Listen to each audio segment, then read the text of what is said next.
This man has nothing, no remedy, no solution to our problem. We are being kidnapped left, right, and center. Paying ransom with millions of naira. Last time I checked, when there was a mass killing in Plateau State, he issued a statement that, the security agent, his security men should just swing into action. In fact, we saw the chief of Minister of Defense moving to that area. Oh, everybody was like applauding him. Oh, everything will be better. Look at just today, how many people were slaughtered. Happening in Southwest, a peaceful, a region that used to be peaceful, a region. Today we are hearing killings in like a replica of what is happening in the north, like similar to what used to happen in the north, kidnapping people in their 20s, unlike the kind of insecurity that used to happen in our southern region. Let me just generalize it. We used to have the issue of kidnapping. You will know that these people get kidnapped for so and so, not like kidnapping children, slaughtering teachers, kidnapping people in their 20s, in their 50s at a spot. We are very strange to such kidnapping in the south, even with I've never seen them or heard that they kidnap people 20 or 50 at a go, at a spot. I mean, you see the similarity of what is happening today in Southwest. In Southwest, you can draw it with what is happening in the North to tell you that these people are all over. Just like we saw them issue a report last time that most of these terrorists, they are just bombing in the North, they are making their way to the Southeast and Southwest. Maybe next year we will take another dimension. The northern region will be quiet. The Southeast and the Southwest will be the hotbed of this people. I don't know how we want it before Nigerians will stand up and say enough is enough. Leadership is not by force. Look at what happened I know Nigeria and Britain and UK, we don't practice the same form of the same system of government. But there is one factor that is common. What is that factor that is common? Governance. And when governance is involved, policies are involved. And when your policy is not working, what you need to do is to resign. There is no point trying to tell us that, oh, UK, they practice this. What matters is the governance, there is administration, there is leadership involved, irrespective of the governmental system you practice. When it comes to comparing, you see people like Nino Mokri comparing Nigeria electricity system with that of UK. When it comes to comparison, you see Nino Mokri and Tane Bawala comparing Nigerian health system with that of America. But when it comes to comparing them in terms of finance, they will say, no. They practice a social system of government. We practice a social system of government. Therefore, there is no point telling the Nigerian president to follow suit, just like the UK Prime Minister did. They just keep on looking for avenue to cover this man up. And the more they clean his acts, the more he keep pulling on himself. The more they try to wear him pampers, the more he keep messing up his pampers. We are gone. Nigeria is gone. Nigeria is gone. I thought we used to have intelligent people from that flank of Nigeria. We used to have professors, educated men. You can't read Nigerian political history without coming across the impact of people from that flank of the region with a positive report and positive outcome. Why should they bring such a man to come and rule Nigeria? They look at themselves with all the caliber of people, intelligent people, professors, good people we have in that part of Nigeria, they decide to bring Tinubu to come and rule us. This is a shame. This is a shame. This is a shame. Nigeria is gone under his watch. The worst is happening under his watch. They talk about economic benefits. I mean, he's doing fine in this field, he's doing fine in that field, but it's not reflecting on the citizens. You can't tell us every time that, I mean, you have made a good achievement economically, whereas the citizens that are supposed to be the scorecard of your economic inputs or your economic policies are suffering. Electricity, we barely have, but yet we pay a lot. We pay more than what we consume.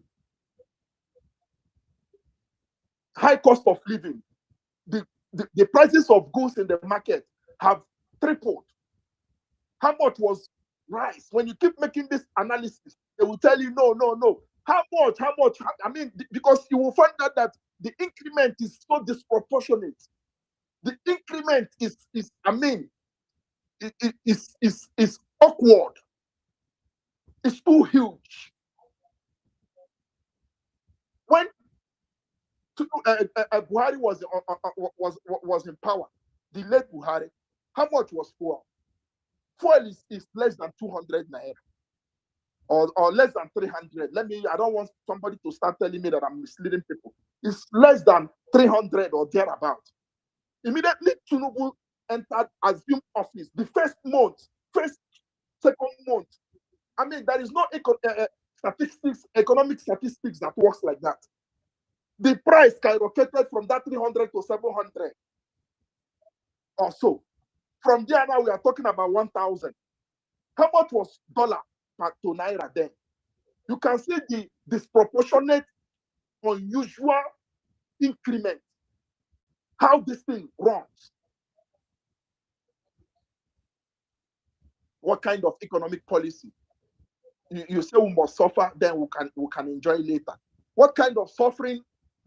I mean, who are the people that will enjoy this whole thing? We must live before we enjoy. From what I'm seeing, that it seems like there is no life anymore. There is no sector that we can say, okay, on this sector, we can now feel the impact. When you talk, they will just give you one quotation on social media or newspaper. You start researching on Google. Yes, you see it there. But how are we feeling? Is it impactful? Are we feeling it? Is it tangible? Are we the citizen? Can we see it? If we can't feel it, if we can't partake in it, if we can't participate in it, if we can't touch it, then whatever you're doing is just jamboree. It's nothing. It's nothing. Tinubu has failed us politically, economically, and otherwise. He has failed us. The fundamentals, one of the fundamentals of governance is security, securing life and property of your people. Your inability to do that, you have failed, because security determines the growth of the economy. Without an enabling environment, business cannot thrive, the economy cannot function, cannot grow, which means whatever statistics you're giving is just lambda. You can be putting them there because you have the technicality to put them there for people to see. But it's just nonsense. No foreign investor invest in an economy that is unsecure. No foreign investor invest in an economy where people are being killed in their hundreds. Economy where people are being killed and kidnapped in their thousands. People are paying. It's on social media, it's on news. Which economy? Who wants to invest? What kind of is it? The investment will it be on thin air? Who wants to bring down their company in Nigeria? When you know that look at Lagos. Just how many days ago we heard about bomb blast. I don't know if it's a rumor or if it's real. But if it can happen in Oyo, it can happen in Lagos. If it can happen in Abuja, It's real. It's real. It's real. It happened if it can yesterday. happen in Abuja, it can happen anywhere. If Abuja, our capital territory, is not secure, a whole Lagos, our economic hub, we are hearing some kepu kepu of such nature. I mean, Tori don baje o. What is happening and what is coming? What is coming? What we are perceiving that is coming? I don't even know if Tinubu understand this whole thing, or they know, but they are just trying to politicize it, trying to downplay on it to see how they can be able to handle it and stuff. Or maybe the man got another agenda. I don't know. Because I still don't see that man as somebody that will rule Nigeria. With all these things that is happening under his government, he will step down just genuinely like that. I see him as somebody that got a different motive altogether. Understand? Because what is happening in Nigeria is very, very, I mean, we should all wake up. And Tinubu is not going to solve the problem until he sack Nuhuru Badu, Bello Matawale, his vice president of Nigeria. All these people, they got one or two things to do with these terrorists in the history, in the past. You can't still bring those people to be running the security of the country when you know that these people has one or two accusations of the dabbling with these terrorists. Yes, you bring them, you employ them, and give them key sensitive position that has to do with security of the country. And you expect the whole thing to die down. Why not rethink? Why not reshuffle? If I were him, I would just leave 2027. And at least you will get right. You will see the goal. Even opposition will just weak. You will just see everybody shouting Tinubu, Tinubu 2027, Tinubu 2031. When you're trying to say, oh, if you do this person got influence in the north. He will tell his people this. If you do this, he got influence in the north. He will tell his people this. He will go before you know they will not vote. That is not. You don't prioritize those things. Prioritize. Are you not hearing the global call? The whole world is shouting, Nigeria, Nigeria. What is happening in Nigeria? The image that is coming out from Nigeria is not good. I'm not the one saying it. Go to our newspaper headline. Since Tinubu took over power, from the very first day, no day will skip without you seeing that terrorists kill so people. Sorry, is there any time to this? This is getting to 45 minutes. Oh boy, calm down. I will soon round up. Make it your body need to prepare you. You understand me? So, please, Nigerians, it's not all about supporting this man because you are affiliated to him in one or two ways. It's all about supporting a good cause. It's all about our survival. It's all about how Nigeria will be better. Let's not fight because the politicians are fighting. Our common interest and our common hope is how Nigeria will be a better country, irrespective of who will make it possible. It doesn't matter. It doesn't matter. Let's call a spade a spade.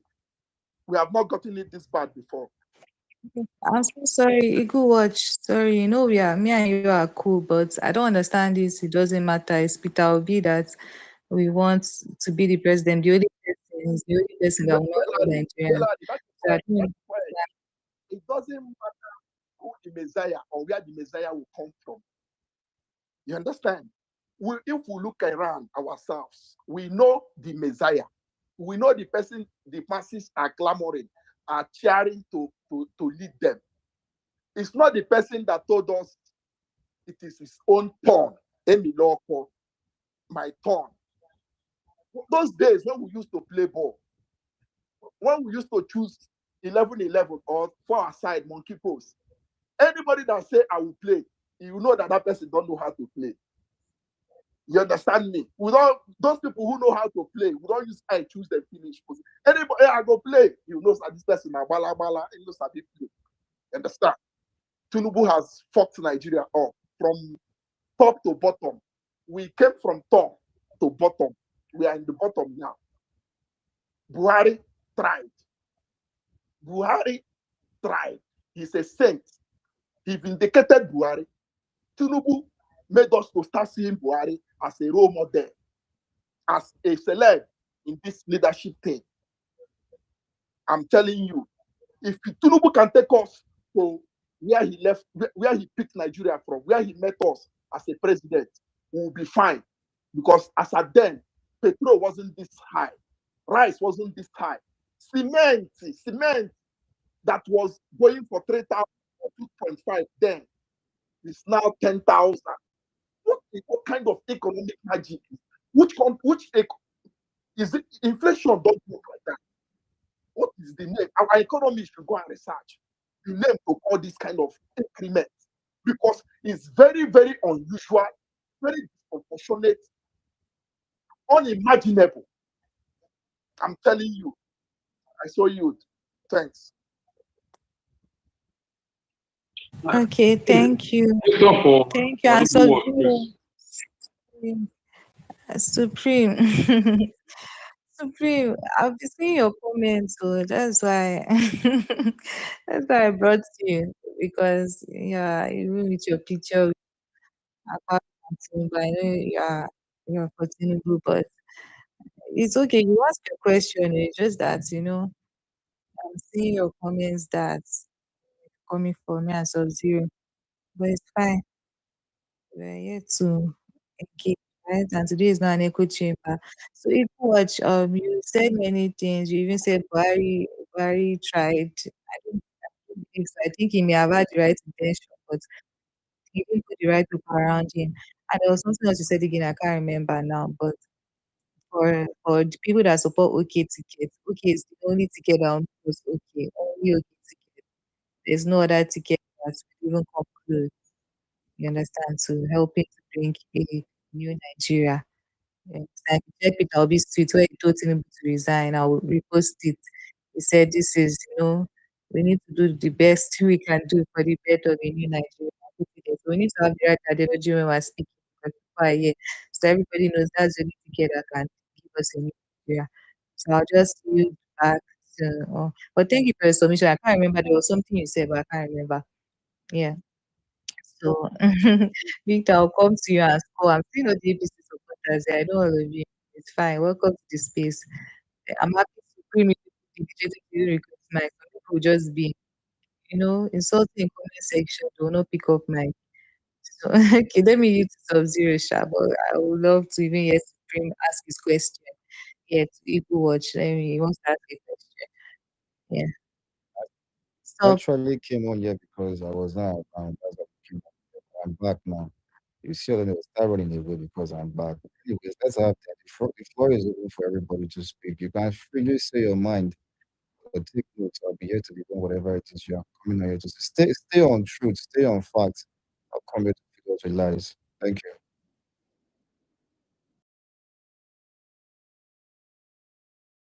So can I ask my question now?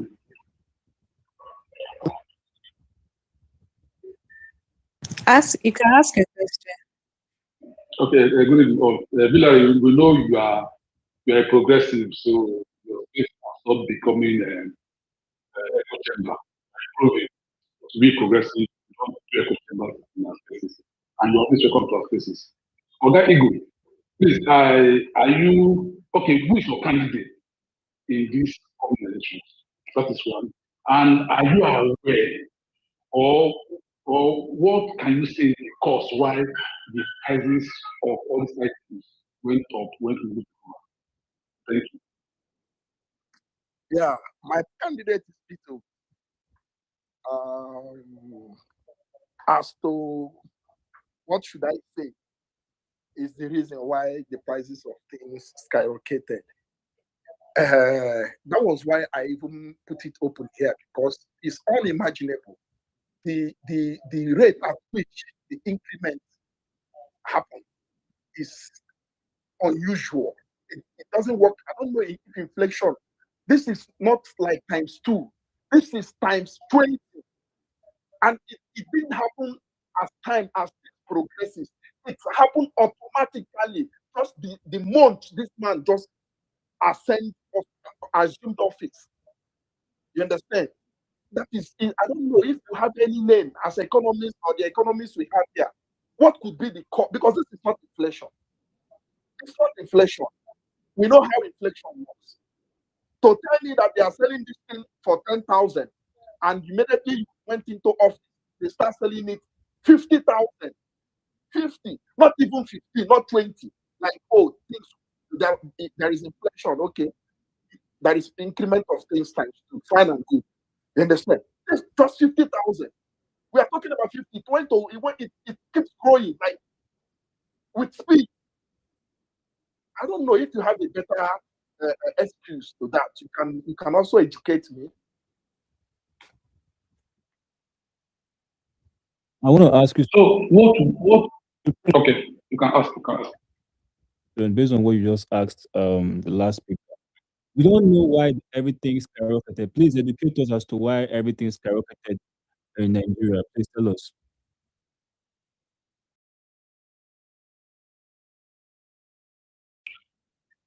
Are you asking something? Are you trying to paint ignorance, or you just want us to start dragging ourselves on this? No, you don't know why. You don't know why this went the way it is. Because even your candidate also campaigned around. You see what I don't like is you dragging somebody this thing does not concern this equation now. You said by yourself that you want to ask somebody a question. I said, go on. You asked the person that does he know the reason why everything is skyrocketed? The guy said no. And I added that we don't know, sir. You should please educate us as to why everything skyrocketed the way it did. Is there anything wrong with that? Which one is dragging your candidates into this one? What did I say about my candidates? Did I mention candidates here? Do you even know who I'm supporting? This is why I have issues with you guys. Please just answer the question. If you cannot answer, say I cannot answer. Which one is your candidate? Say this. Did I mention anybody? I'm supporting anybody. Please now. There's no need fight. It's just very simple. Yeah, I'm surprised that you are saying we don't need to fight now. She's a progressive. Stop fighting. Everybody's rubbish. Stop fighting. Ferdinand, now you report now. Calm down now. Can we just move on? Please, can we move on? These guys will. When I see why I don't see attend any APC meeting, even if they give me, even if the academy as a vice president said, I know go still come on a meeting. I know that we're not a civil. I don't feel come on a meeting. We're not going to want to talk on a meeting one time my head. And he showed me that I say now because I say I know this place, I want to enter here. Imagine say you point at that person say what make things cost on Nigeria. Like say you don't know what make things cost. You don't set the guy up for dragging Abi. Okay, now we don't tell you educate tell us what make things cost. We don't know. We they ignorant. Enlighten us. Because at the student for comment section, I talk say the only way on people insecurity for Nigeria, and I stand on and say now corruption to make insecurity persist for Nigeria. Person say no, you open a large mouth, they talk to no be corruption. They say whether Boko I won't go vacation when they tackle corruption. Well now, if you not develop the state police like the way Nigerian police force they now, so make money no reach those people level. You go see say Western Nigerian police do citizen for road now. You go was just small compared to what those vigilantes go do now for road. No nothing that happens on our country. Now go just put as a talk. Wow. See Nigerian police they harass people every day for road. They stop people every day for road. Why? Because money no dey for hand. Money they pay this na chicken change. When no native on approve on they carry on focus go wrong places. You go carry vigilante give them guns when they go fight terrorists. And you know say this country so when they go allocate money no go reach where they go. And you open they tell me, say, look at their applaud because now want to establish state police. State police will put guns for hungry men, and those same hungry men will carry those same guns, they rob people for night. Now, cost the coin, call the cry of insecurity. We will not get sense. We know they think with head. Say Nigeria don't pass that part of say, oh, go follow band they fight. Now corruption they do now. I want to pay people salary. They say even up till now, they see they feed on army, on a Nigerian army. They show now the food they give them. If you like they give bed, now they find state police. What you want to take care of those state police? You won't just increase the issue of insecurity because those men are hungry men. You don't want to give gun, make they fight around. can't add wetin police dey do Nigerian youth up and down. Abeg, I go miss the mic. Anybody want talk, we can stay on track because I don't come back. That is home. Abeg. Please, can I ask a question, if you don't mind me? Yeah, please. I think I'll be the next person to speak now. So let's just move on from this back and forth No, because it's it's One I opposition. like we are even I deviating know away you from want the to. topic I because know the you topic want is to. even Tinubu supporters Sorry, will can I give me? Please just give me a minute. I just want to this ask. I just want to mobilization ask for you, they questions. know they I'm not trying to finish. make a submission. I'm trying to ask questions. I Any know you want space to they make a hold, question. Tinubu supporters will full Go there. ahead. They know they tire with the Hey, Mr. Ferdinand.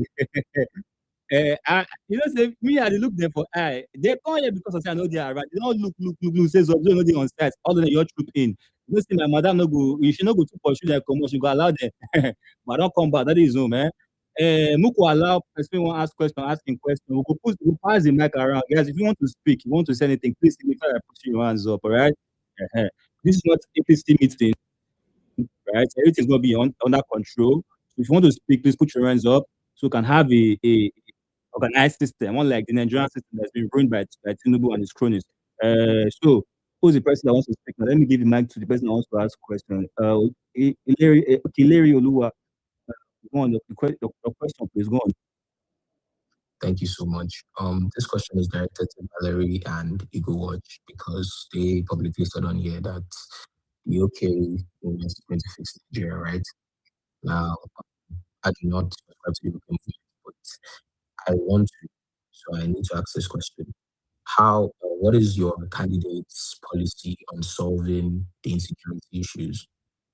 If you can, or what ideology, or how is it going to go about solving these insecurity issues? Because it actually hurts that people are dying. This current government has failed us.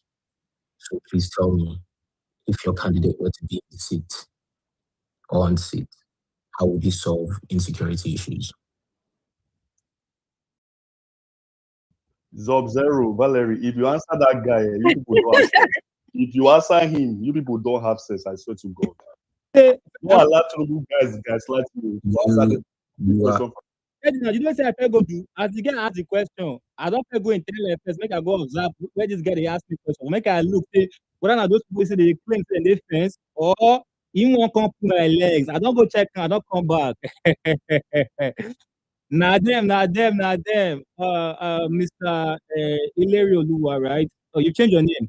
Shalom. Mr. Shalom. It's unfortunate that you're asking what's our principal.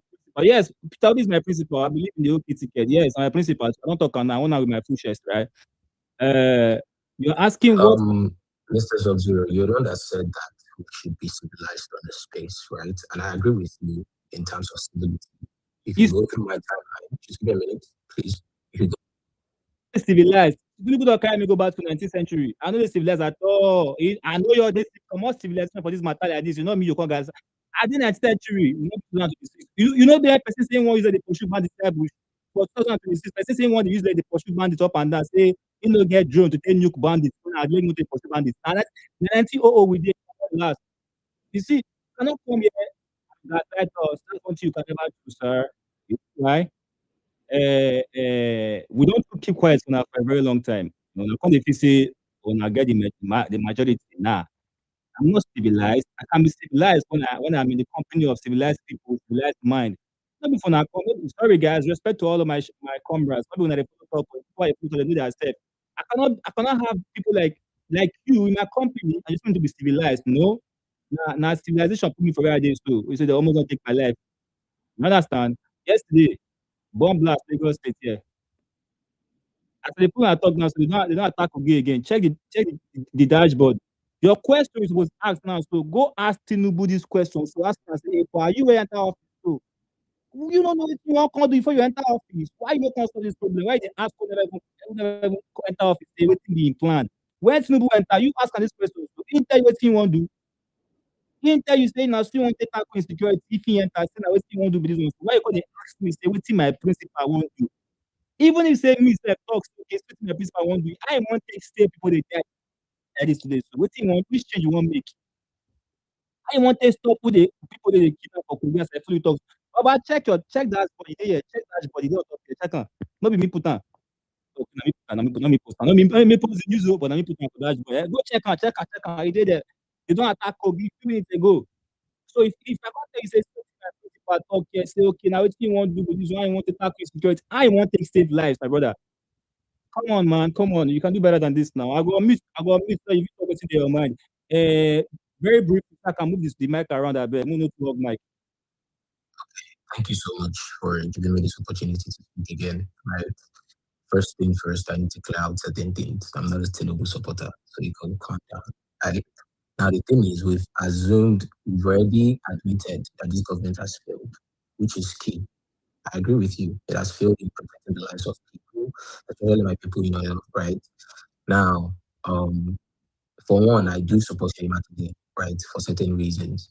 But you are supporting, I asked this question because I didn't know who you're supporting. I didn't want to assume. So I asked it to Valerie and to Eagle Watch because they publicly said that this is who they are supporting. So I'm asking for their policy on security so that I can know. Because right now I'm very, very angry. I'm just as angry as you are. I am so angry. Especially the one last. Give me a minute, please. Let me finish, please. Right? I'm so angry at the security issue that's going on currently. Unfortunately, there is nothing that can be done until for now by this because this government has basically failed us. But the second person we want to put in during election time, this person that I would want to change my current support of who I'm supporting for, right? Please, what is their security policy? How are they going to fix security? You tell me that, and I promise you, I am going to die on this mandate. I don't care. Sub-Zero. Let me just keep in 1 or 2 for 1 or 2 minutes, please. I said it here initially that if you want to tackle issues, mostly with regards to this insecurity, you have to do things based on merit. I also outlined here that Tinubu surrounded himself or entrusted the security of the country into the hands of people with questionable characters, like the likes of Nuhu Ribadu, which in the past we have heard some news about him that he is colluding or he colluded with Boko Haram terrorists. Bello Mata, while he is the Minister of Defense, or there also, we had some also reports about him when he was the governor, how he also colluded with these Boko Haram terrorists, or he's been presumed to be one of their our founding fathers. Hashim Shetima, who is the vice president today, we also have, I mean, look at the caliber of people that I'm mentioning. You can just Google and do some fact check on them. Hashim Shetima, we also had some reports about him that he is also colluding with these people. In fact, when he was the governor, one of the notorious Boko Haram members, they were looking for them. And lo and behold, happens to be lodging in his own hotel or guest house. I agree with you, Eagles Watch. Not to interrupt you, sir, but you are still talking about the failures of this current government. I am talking about your candidate. Eagles Watch. So Eagles Watch. You are the one that have time. You say you are voting for Shea Makinde. Please vote for Shea. No, I agree. It's fine now. No, I agree. But Shea is contesting for president now. No, see, Obi and Tinubu does not have any way to stop this. Don't worry. We don't want you to support them. Don't need. Okay. No fighting. Like my wife said, no fighting tonight. No fighting. All right, guys. Sorry for meeting everybody once again. Sorry. I apologize for that, people. I like to keep it peaceful. Ilere, I understand your question. I don't know if you're trying to be sarcastic with that question. You know, I have a lot of insecurities, right? You already have someone you have in mind about, wanting to support Shea Makinde. Shea Makinde is also right for presidency, right? So before I will say this to you, my brother, in all honesty, a lot of times people don't understand that the major reason why insecurity and every other thing in this country is working this way is solely based on corruption. Now, people think when they say corruption, it's all about stealing money. The thing is all about stealing money. You see, people don't understand that as long as somebody's hand is not clean, somebody got into office illegally, that's the corruption. And if that person got into office illegally, who were the people that aided him into that place illegally? Those people are his accomplices. So even if people are going to burn the country down, my brother, the person they helped to get into office will not do anything. But guess what? That was exactly why they helped into office in the first place, because the person gets there, you will not do anything to them. So you will protect them and shield them away from justice. That's exactly what's happening to Nigeria. I was really pissed. I wasn't able to address somebody this morning who was talking about the ideology, the ideology of kind of like Islamized Nigeria. I said something. I said corruption is the reason why we are here. So if you're going to solve any issue with Nigeria at this moment, you have to start with corruption first. You cannot solve any other problem and leave corruption and think you are going to have a way to have it. You cannot. What do I mean? You say it's an ideology, fine and good. Who are the people you are putting in places to handle key positions in Nigeria? Take a look at the Nigerian structure today. What are you seeing? Who are those people you are seeing in those key sectors?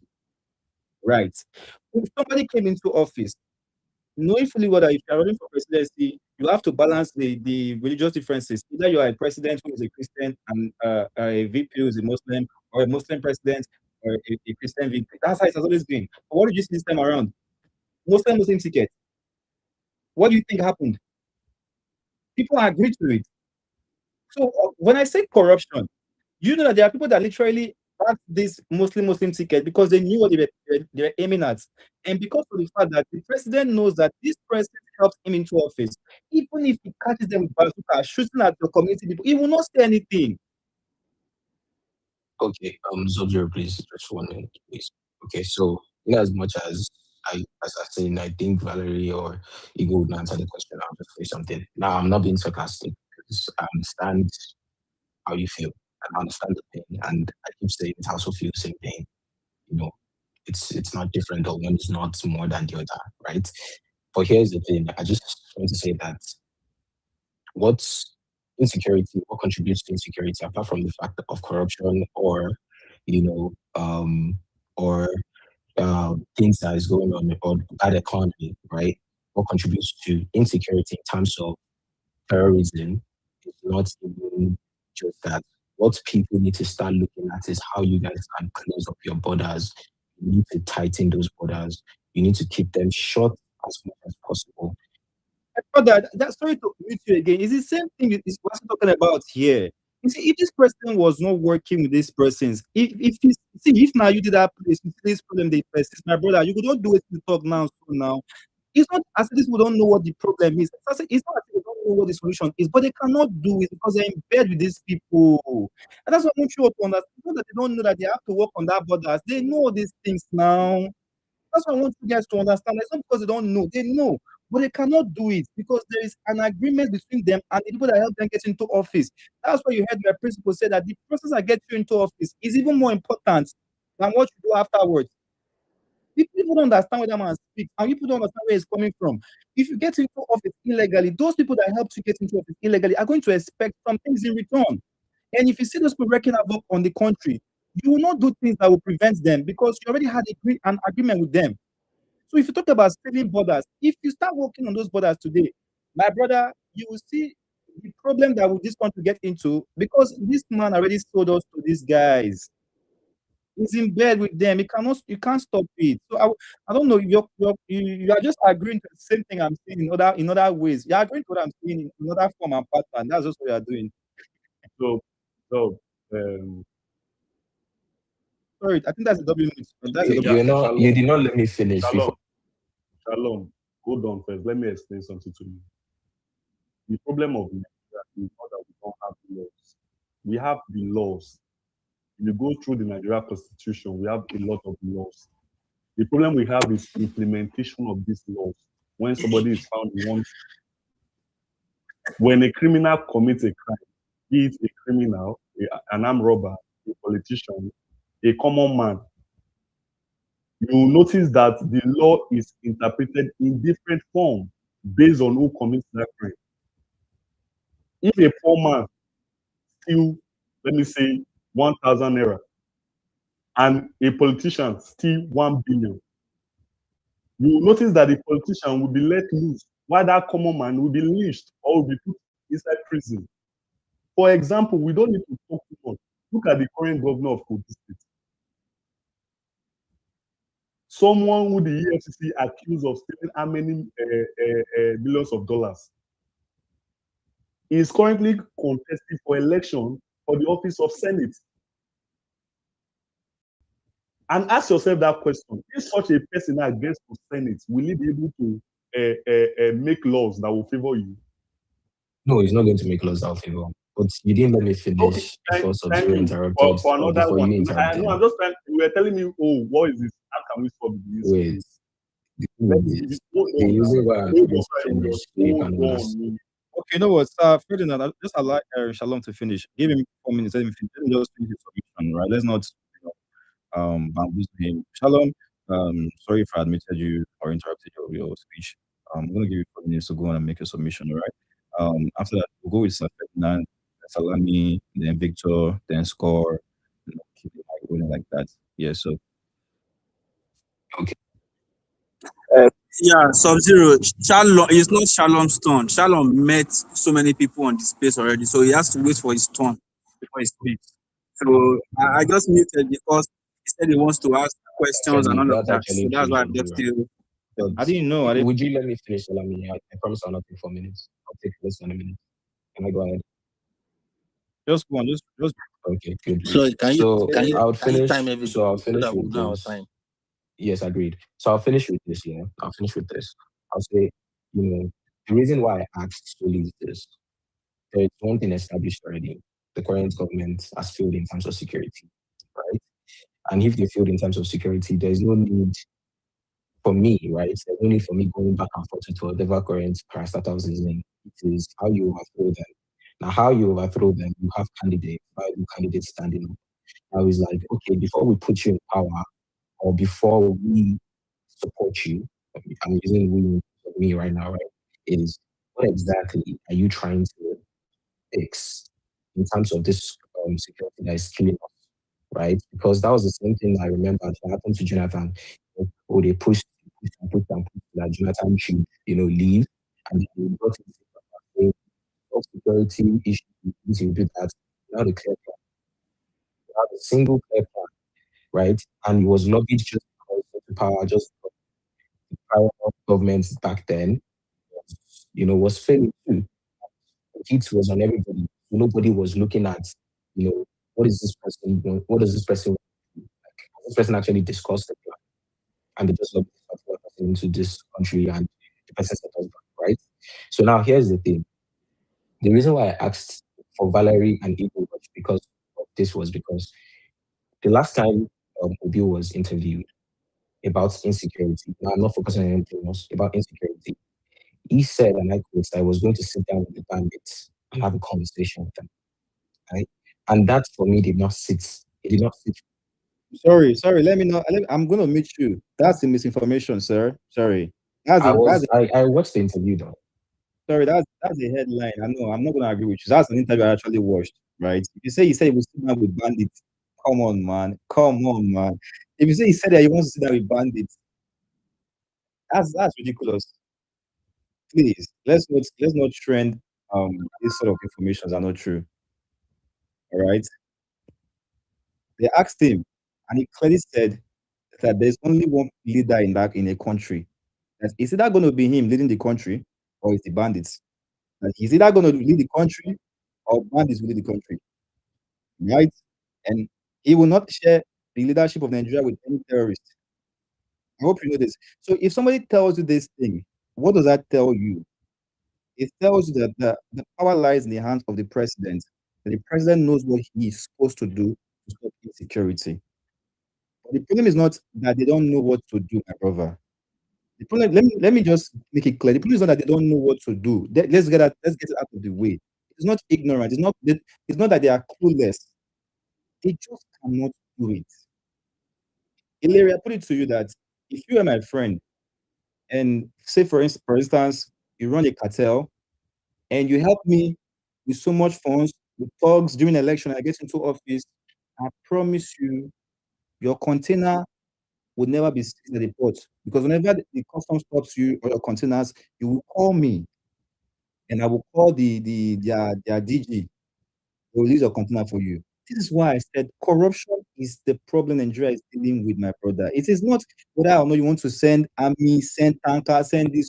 If you don't start from the root cause of that thing that is festering on this thing, it will not end. So let's not start debating on what Peter Obi said, what Peter Obi did not say. He's not the president of Nigeria, my brother. He's not the president of Nigeria, right? It's important to know this. He has always made it clear that he has a clear plan of tackling insecurity. And he has also made it clear that he has a clear plan of tackling corruption, that if, as long as he is not corrupt, he has already eliminated 50% of corruption. And that's absolutely true.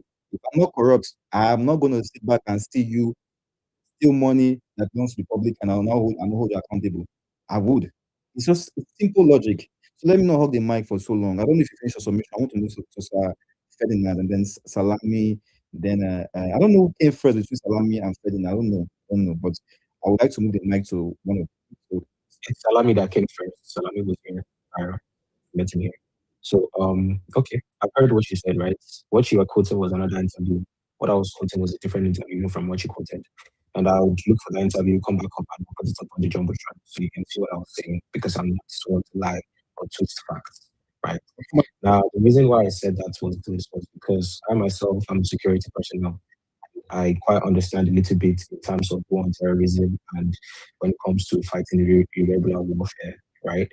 Now, the thing is, I'm just going to say is this, right? I genuinely do hope somebody who can fix gets into seats and overthrows his friend's guy. And I just pray and continually hope for better governance for the people of Nigeria. Thank you so much for giving me the opportunity to Sorry, speak. Shalom, can I ask you a question, please? Yes, please go ahead. Yeah, you said you are suppressing Shea Makinde, right? Yes, yes. Okay, so how does, because I'm also interested in Shea Makinde, he's a very good guy, so I love it. So how does it intend to also solve the security? So first off is I've heard him talk about the ceiling of the borders, and I've also heard him talk about security architecture, right? Which is basically he's going to decentralize a lot of he's decentralize a lot of national security framework. Now, in as much as this current guy is also running the decentralizing police, he needs to decentralize more in terms of military and each states. Because let me backtrack a little bit on this, right? I remember whenever I'm arguing with whoever or whenever people have this argument, they like to compare countries. You know, even this is the person to do that.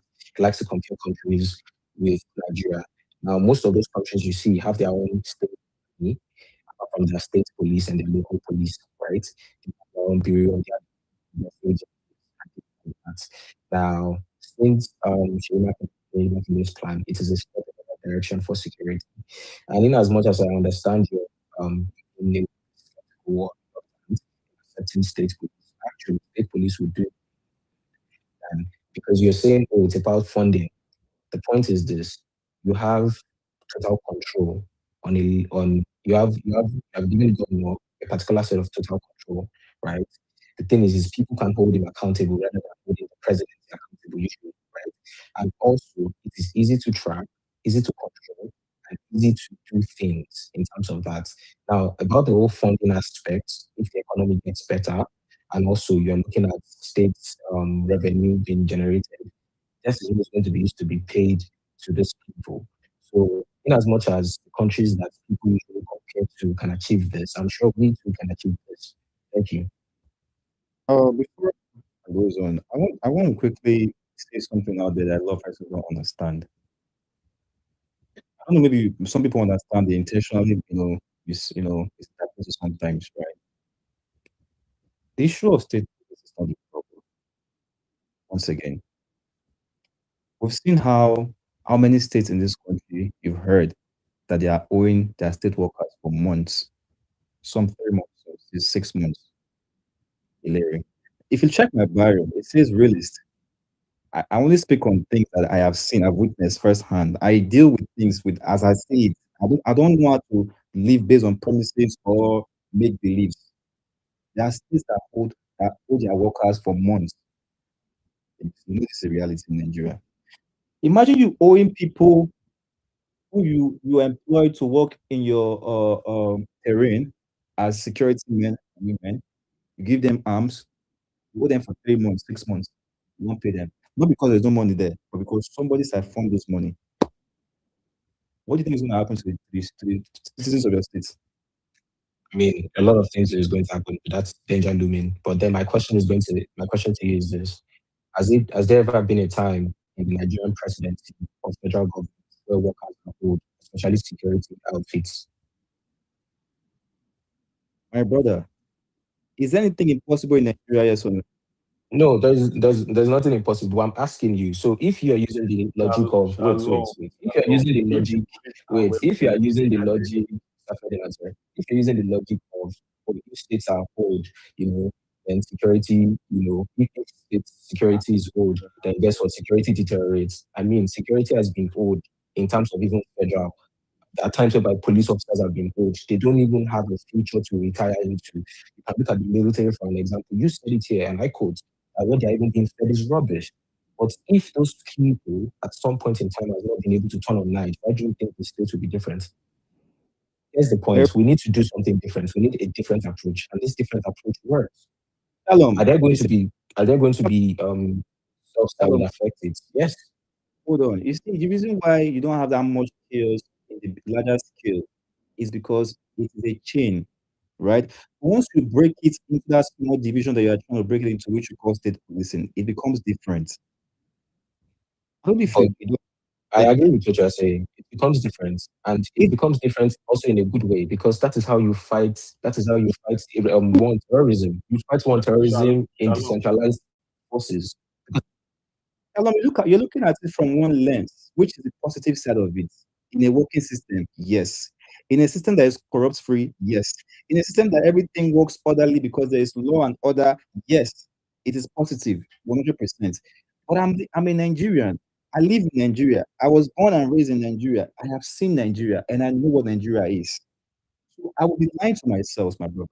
You talk about police not being paid, being owed. Do you see how an average policeman treats an average Nigerian every day? Do you see the anger in them when they are approaching Nigerians? What are we talking about, brotherly? Why do you think these people are feeling so much anger that if they don't see money to extort you, they can even frame you up just to get money from you? What are you saying, man? And you're talking about giving people arms. I would likely see farmers, see people coming from. Bro, this country will turn into a mess. You think you're in a mess? Don't worry. When I wait first, let the thing your first. I don't know. Maybe sometimes that's why these politicians don't rate us, because whatever they put out there, we have people that will just look at it from one side and not look at it critically. Brotherly, this country will become I promise you. If you see the way policemen, MPF are treating Nigerian citizens, so broad daylight, not even like broad daylight, face to face, you see where they treat Nigerian citizens, Nigerians, not criminals, Nigerian citizens, innocent. The way they look for a way to frame you up for a crime you didn't commit. Probably, do you know how many people they've fixed up just because they want to frame them and collect money from them? Do you have any idea? If you're talking about positivity, these people will literally hoard this money. Nigerian government may say they hoard things, rich palliatives, rich rice. Nigerian government go hoard anything. If you see the Nigerian government, they sponsor Konji. Nigerian government go hoard Konji. They hoard everything. Sub-Zero, you're not looking at it from the perspective that the people then get to hold their immediate government accountable. Now, the point is this: a governor wants to stay in seat for a while, right? Agreed. Sorry, I think that's a double miss. Sorry, go on. Okay. You give him the power to be able to secure his state. You give him the power to be able to prove to his people that he's a good leader. The moment he doesn't prove to his people that he's a good leader, or things starts to go on crazy in the state, guess what happens? Then you invoke something that would make the federal government have to step in, right? But 90% of the time, that would not really happen. You know why? Because even local governments have their own autonomy, and these governments have and the governors have their own autonomy to an extent, right? These people want to constantly remain in power. So when they are not doing the bidding or the will of the people, and then a governor that sits there and cannot protect his people, and his security outfits are the ones that is basically causing insecurity in the state, the people are going to fight back. And then at that point in time, it is something about the people versus the government. The federal government would have to step in. So you are looking at it from, this. Here's the thing. Shalom, let's move to Salami. We are talking. No problem. Shalom. Thank you, bro. Thank you for giving me the opportunity. I really appreciate you. Thank you. Anybody else? Thank you for your submission. We can go on and on this topic it's very broad. And I would love to engage you on it. We can continue the DM, but yeah, let me not hold the mic for long. Let me hear from other speakers. So, Salam, please, the mic is yours. Salam, you go on before I start filling that. Yeah, thank you so much, my brother Sub-Zero. I think I was speaking before, but my network was bad. So hopefully, it's much better now. Please, can you hear me? Just before I please let me know I'm not speaking to Yes, I myself. can hear you. So yeah, thank you so much. You see, before I even proceed to speak directly about the topic at hand, let me just say this real quick. You know, I want to like counter that narration because I've seen, I was on Facebook the other day and I saw this same, uh, this same topic where someone actually alleged that His Excellency Mr. Peter Obi said, he will sit down and negotiate with bandits. I think that was just a line that was picked by, uh, you know, um, his enemies just to defame him because I've heard Mr. Peter Obi speak about security issues of the past. Sometimes he says that security, issues are not to be discussed, in the public. And if he had tackled it in a state like Anambra State, which anyone can go back and verify that the same thing is applicable to Nigeria, that if he can do it in a state like Anambra, he thinks he So can as are well you do it saying in are you Nigeria. saying you didn't say that? Let me finish. Let me see what let me just learn so that you know what I'm talking about. So that is one submission I've heard from him when speaking about security issues. Another thing I've heard from him is that he has proposed that state police need to be implemented, and he has also mentioned forest guard as well. I think I have that on my head. I've seen him talk about that as well. Now, this recent interview that people have actually drawn this particular statement is not true because when he made that statement was when if I asked him about people who are like secessionists, people who want to break out from Nigeria, and what he actually said is that he will negotiate with anyone who wants peace and go to war with anyone who wants war. So what people are just doing is they are trying to just kind of cherry pick that side. That side that he said he will negotiate with people who want peace.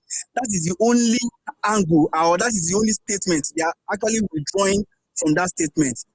Whereas they know that if they read out the whole statement, it will immediately bring an end to whatever agenda or propaganda they want to push with So that what statement. is So the just for difference clarity, between and countries that are surrendering at this point? What is the see, look, the thing is, he has his ideas, and I am not the presidential candidate. You understand? And at least I know that he knows more than me because this person has been a governor. At least it has been tested. So I'm not here to tell you what is the nitty gritty of how he's going to do it, Salami, or just want what I Salami. what I just told Wait, you. Wait, wait, wait, wait, Salami, wait, one wait, second, wait, because you're wait making a now. mistake. Hold on, just wait, hold on. What he said, because I don't know if it's called that is talking. The question they asked him was one, they said Nnamdi Kanu was a question they asked him first. It was not just Boko Haram terror. They first mentioned Nnamdi Kanu. Then they asked him what would he, and he said he doesn't believe that he should be in jail. That's what he has said it earlier. He now said, in uniting the country, anybody who wants peace, I will talk with him I will negotiate with him. Anybody who wants war, we will go to war. So it was not a case of if the terrorists, I'm going to go there to go and negotiate with them. There are two separate issues entirely of going to go and get terrorists and tell us that you've integrated them into the military or into the army. Society, definitely, I agree with you. That's why I said that question. It was being asked about people who want a secession, like people who want to break Nigeria or something. So that's I made that clear before I said what I said. So let me even move away from that because I think that's not the topic of this piece. The topic is actually the the consistent killing in Plateau State, and I think that.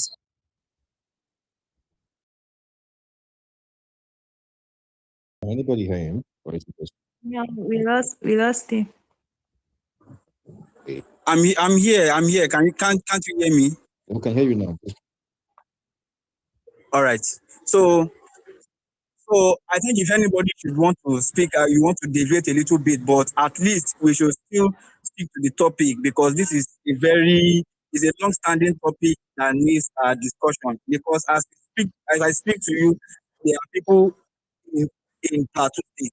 You understand, and you know it is abnormal for us to just be overlooking these killings because these are numbers. These are numbers of lives. It is only in Nigeria that cause of people being killed have now been normalized as if it's just a normal thing. You just look at 18 lives have been again. You understand? So I think we should speak more about the solution and about this particular topic. Okay. So now the truth of the matter is this. This is not the first time or the second time or the third time that we are hearing about these killings. In fact, this is not it's not only under this administration that these killings have been happening. It happened under Obasanjo's administration, same as Goodluck, same as Yaradua, and same as Buhari's administration, which will tell us that you see this if these administrations have not been able to solve that issue, it rings the bell, because these people have come from different tribes, and because Obasanjo is a Yoruba man, even Buhari, who has been in the military before, couldn't even put an end to the killings that have been happening in that particular demographic. But one thing that we have to establish is that, look, what is the real cause of this war that normally happens year in, year out in that demographic?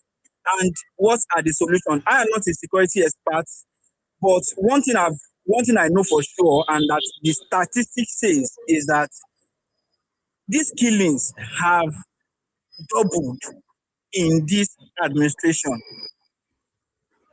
And I had a lot of people talking about, how to bring a solution to these, killings in Nigeria and all of that, and people talking about borders and all of that. Look, who are the people that are performing all these atrocities?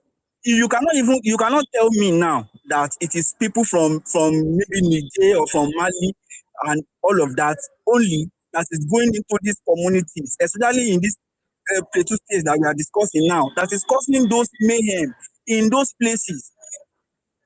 There's a large chunk of people in that demographic that knows the nitty-gritty of that place, that are even some residents in that area that are performing all this madness, all these atrocities to the people over there. And another thing that we have to establish is that, look, terrorism and banditry is becoming a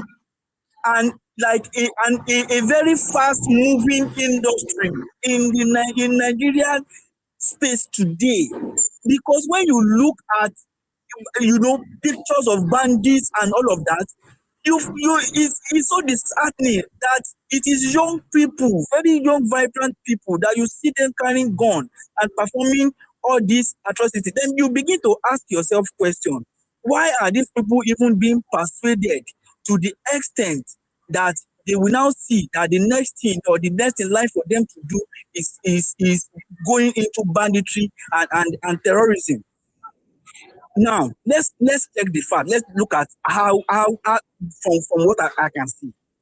In the previous administrations, although we cannot completely agree that Nigeria is good, Nigeria is fine, but at least since when I grew old to know myself, to know my left from my right, I have seen the increase in poverty in Nigeria, and what I can see is that the more the poverty of the people keep increasing, is the more insecurity keep improving.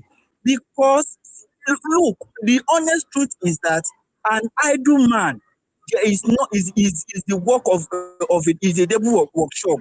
You know, there is no way that you will create an environment like that is not enabling for the average youth or for the young people, and if they see any opportunity to go into all the, I'm not telling you that even if there's an enabling environment that people will not see, but it will be minimal. Now, let me give you an example of Lagos State. I was born and brought up in Lagos State, and I think that security issue, concerns in Lagos or atrocities that are being performed by, this cultism and, all these 1 million boys, 10 million boys that we normally hear of that time. Because I knew very well when I was in secondary school, I knew how cultism was on the rise, and cultists young people were being persuaded into cultism and all of that. Now, what have brought those things to the barest minimum? Yes, the security has been tightened up. I cannot deny that. But what the major factor, the core factor that is contributing to that for me is the current Yahoo boys. Because now most of those people performing those things are now being, doing Yahoo, and they have money. So when you put money into people's pockets, what you get in retaliation is less crime.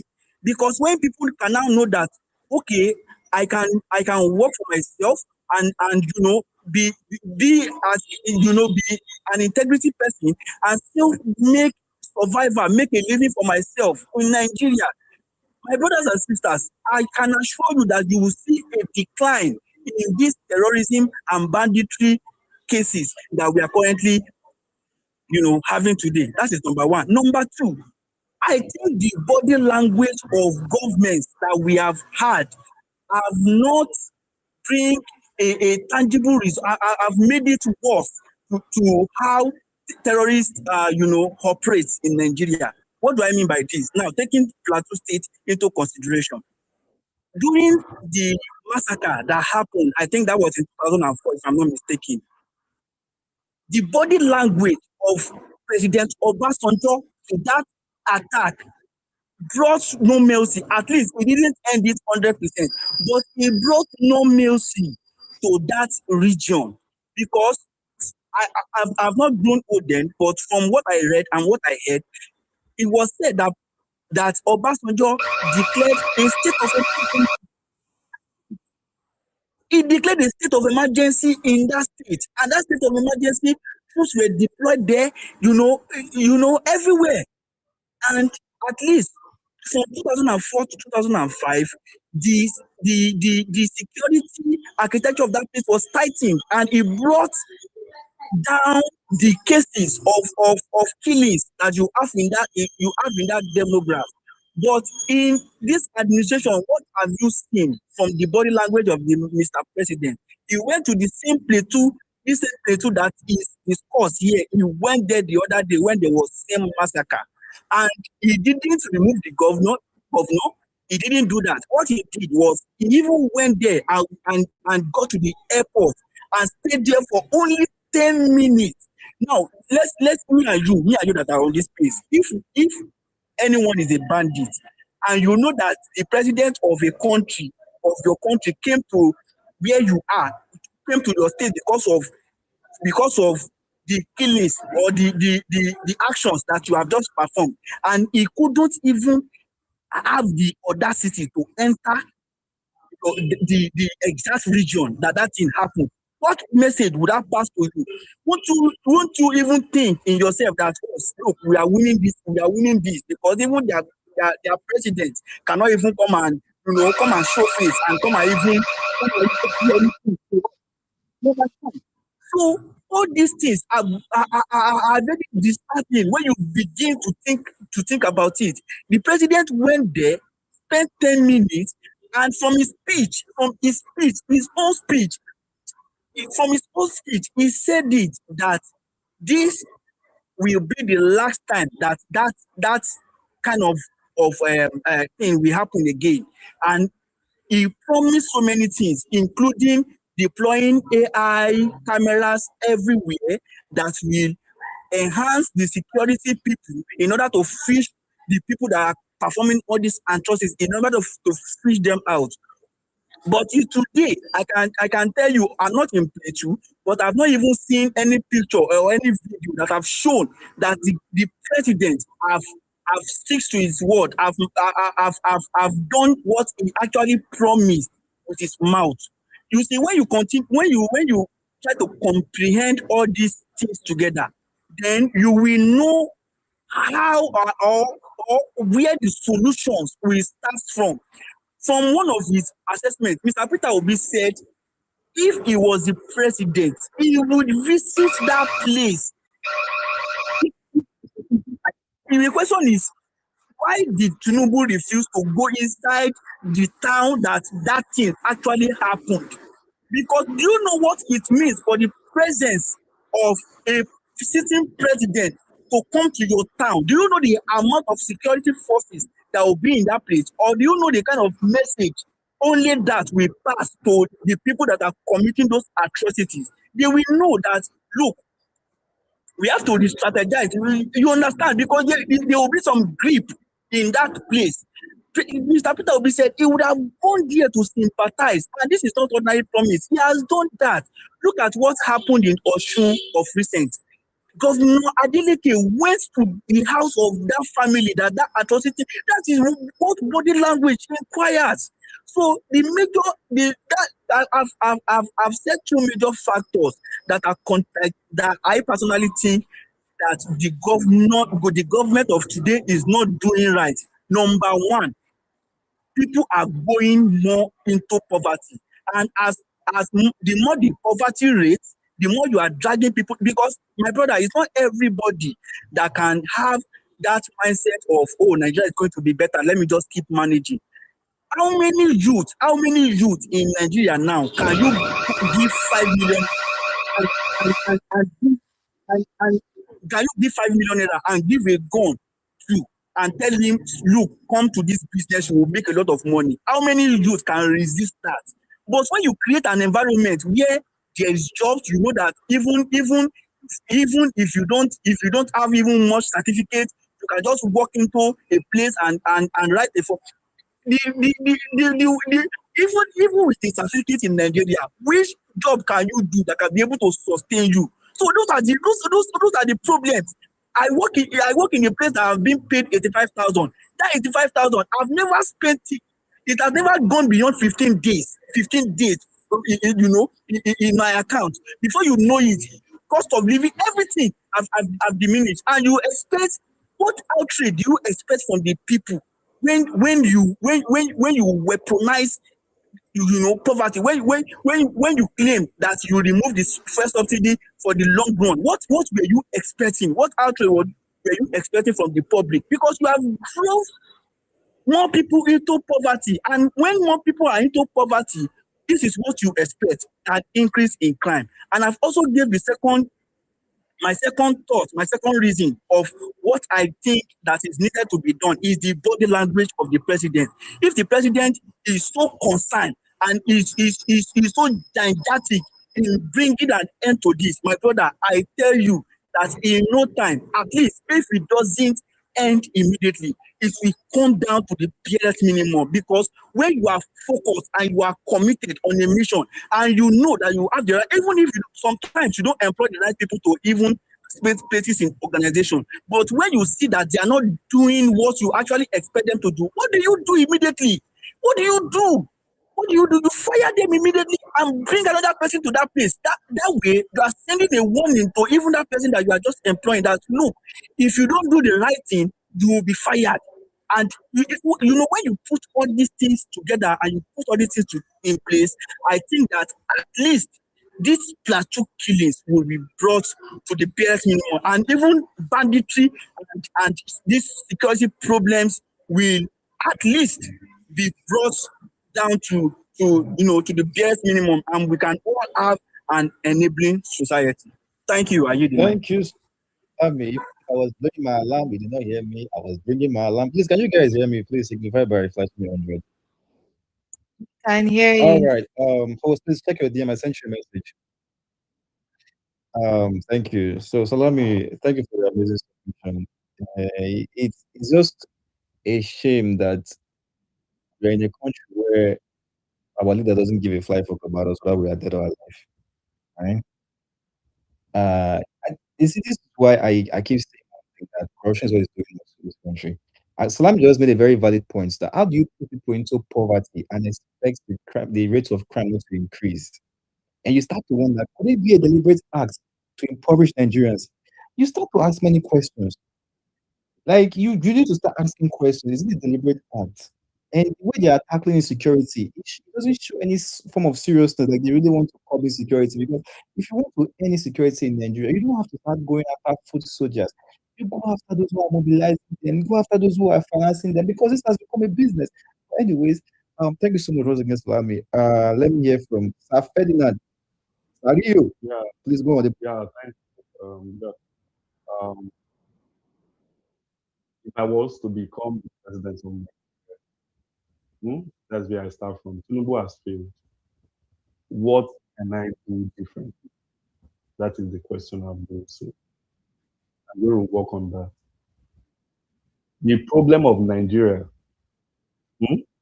as of today, of 1960, stretched from no matter how we protect, but you can blame this one, blame that one. The Fulani, the Igbo, the Yorubas. Yes. How do I solve the problem? It's simple. Go to the north. As the president, I am going to make sure that religion does not determine the implementation of our constitution. No matter the English you take on this piece, no matter how you tend to fix the insecurity, if you don't first throw Sharia law into the dustbin, stop this Amajiri system, you cannot solve insecurity in the north. We keep measuring, oh, bandits are doing this, Boko Haram are doing that. There's something that allows them, because it is fatal there. Over here, we talk about kidnapping, armed robbery. Yeah, you can say, oh, because of the economy. But over there, these people are not doing it because of they are hungry or because of any other thing. They are doing it for a cause. If you are able to arrest that cause, you can be able to stamp out insecurity in Nigeria. There is no reason why a Nigerian cannot move about, do whatever he wants to do in any part of the country. If you travel to Kano, you should be able to have your beer as far as you are part of this country. I don't mind losing my second tenure for it. And that is the truth. We can be here speaking English from now till tomorrow. If you don't stop it, Nigeria can never be secured. So even if it will be guests, I'm telling you, for you guys to understand the issues. What are these issues? We have different religious sects who preaches different ideologies ANU's members implement these ideologies.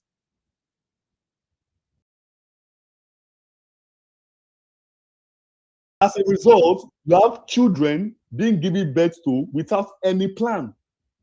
These children are handed over to religious states who indoctrinate them. If you talk about Boko Haram, for example, how did Boko Haram comes about? Master Stanley there came from Cameroon, started all this rubbish in the 90s, preaching. Yusuf Mohammed was Master Stanley's student. From there, he started his own set. That was how Abubakar Shekau also became his own student. Abubakar Shekau was as a result of a parent giving birth to children that they cannot cater for. If Abubakar Shekau's parents were able to cater for him, provide the basic education for him, he would not have ended up being a Boko Haram member or even being a leader.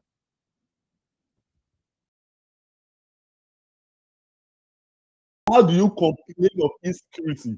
A governor will be doing mass wedding for a citizen in a state. What are you trying to show? Then after doing the mass wedding, you give them money, you give them some things, you say they should go and start family. If those people give birth to children, what are the plans for those children?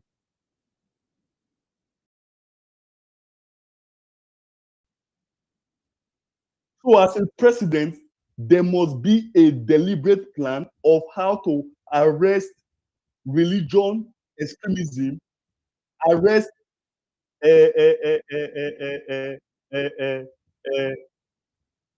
or I will put it in a form, ensure a well-orchestrated family planning, especially in the north.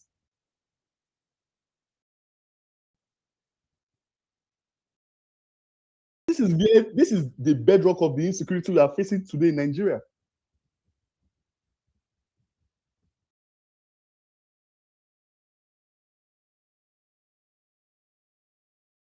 You talk about banditry, you talk about terrorism, you talk about anyhow you call it, the Fulani herdsmen who moves around. How can somebody be doing his business? He cannot buy a piece of land for his own cattle to be able to eat grass from it.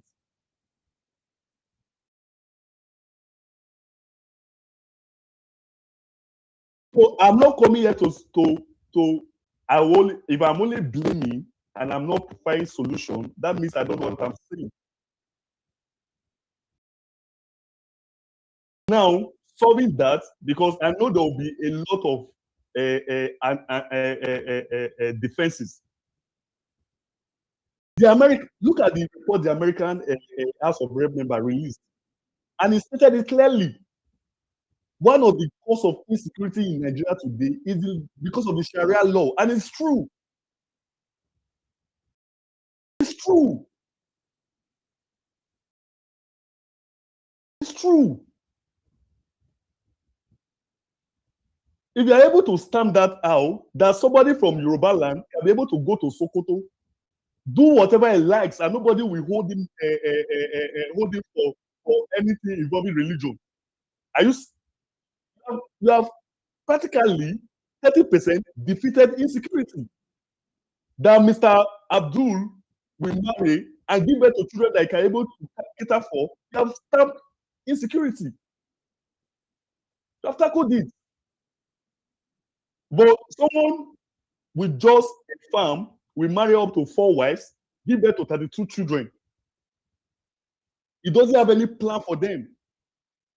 Then you send them to a Almajiri school. These schools that you send them to, government does not regulate what they preach or what they teach those children in those schools. Then it becomes a fertile ground for terrorism, for insecurity.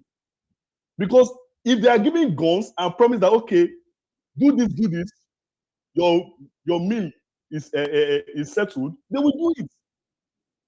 Or when they bring in a religion to say, okay, when you do this, don't worry, you are defending what God has asked you to do. They will do it. But we have that president that has that mind to face the northern ally to say, to hell with you people, this thing must be removed. If I don't mind it costing my second tenure, I don't mind it. Just the way this president has said, you know what, I'm removing fuel subsidy. We need a president that has that bold legs to come out and say, you know what, we are heading Sharia law in Nigeria.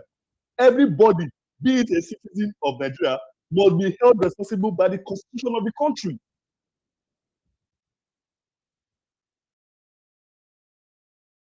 Come to think of it, how can somebody commit crime and the government will come around and say, oh, we are forgiving this person, or let the person surrender and he has been forgiven? They are doing that. Security can never be can never be assured. That is the truth. Like I have repeated several times, it's not that Nigeria does not have laws. It is implementation of these laws that are the problem. If a Boko Haram person who committed atrocity is forgiven, what are you giving to others? You are giving them encouragement to do their own worst. Look at Castina. Look at Sokoto. Look at Benue. These guys who commit crime, government cannot arrest them. Sometimes when they kidnap, government pay ransoms to them. They buy more weapons. And even when they see that, oh, the security forces are getting hard on them, what they do, they surrender. Government forgives them.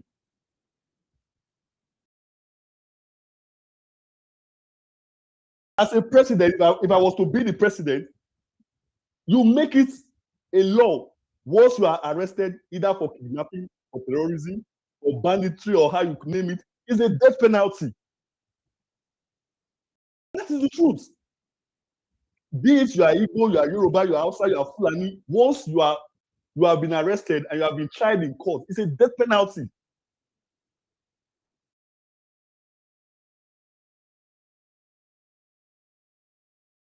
Somebody was talking here about Peter Obi mentioning Nnamdi Kanu. Tell me, IPOB have not done half of what bandits have done in this country. Repeatedly, governors of this state continue to forgive bandits. They will hold meetings, they will have an agreement. Before you know it, bandits will start again. Now, what are you giving to people like IPOB when they see what you are doing in Castina, what you are doing in Sokoto, what you are doing in Benue? You embody them. That's why the insecurity cannot stop, because we are just playing around it. We need a president that is bold. A president that, if the Sultan of Sokoto does something, you get him arrested. Because the constitution is greater than the Sultan of Sokoto. It's not bigger than the constitution of the Federal Republic of Nigeria. That is the president we need. The president that, if somebody, a preacher, preach something that is against our constitution, you get him arrested and you try him. Now, when you do that, other people will okay, for example, look at Zazaki. When he stopped the then chief of army staff, you can see the way government deals with that group. But if they have allowed him to go freely, do whatever he likes, he will think it's bigger than the state. Before you know it, they start sponsoring terrorism all over the state. In a civilized country, was Zazaki supposed to even have such a group where they don't respect the constitution of the Federal Republic of Nigeria, have their own military that guides them?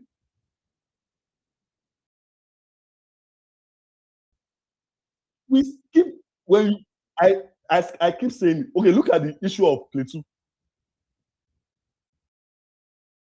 Plateaus are not killing Plateaus. We know those that are causing this insecurity in Plateau. And the reason for the insecurity in Plateau is because Plateau land is fertile. It's very fertile land. It has one of the best land in the country, Plateau State, Plateau Taraba, Benue. These people will not buy land, go around destroying farms. These people are saying, leave our land. They refused. As the president, first and foremost, stop open grazing. If you must have a cow, you must buy your own farm. If the North wants to dig the country down, anybody that tries anything, you arrest that person. It's not when the person talks against your government. If you can arrest Ero, fine. Why can't you arrest those Netialas? Why can't you arrest Shegumi?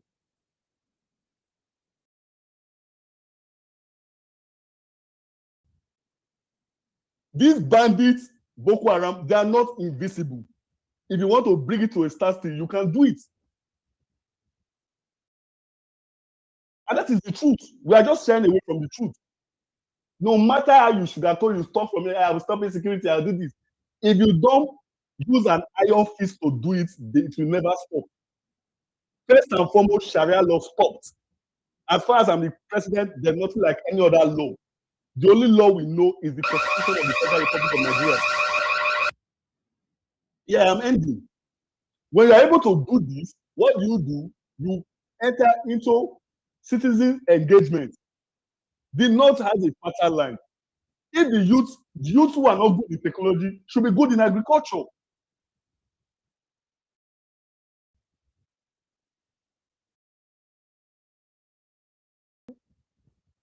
For Salami said something here. Let me end here.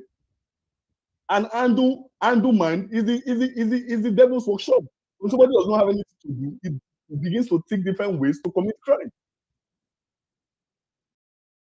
Every region has what works for them.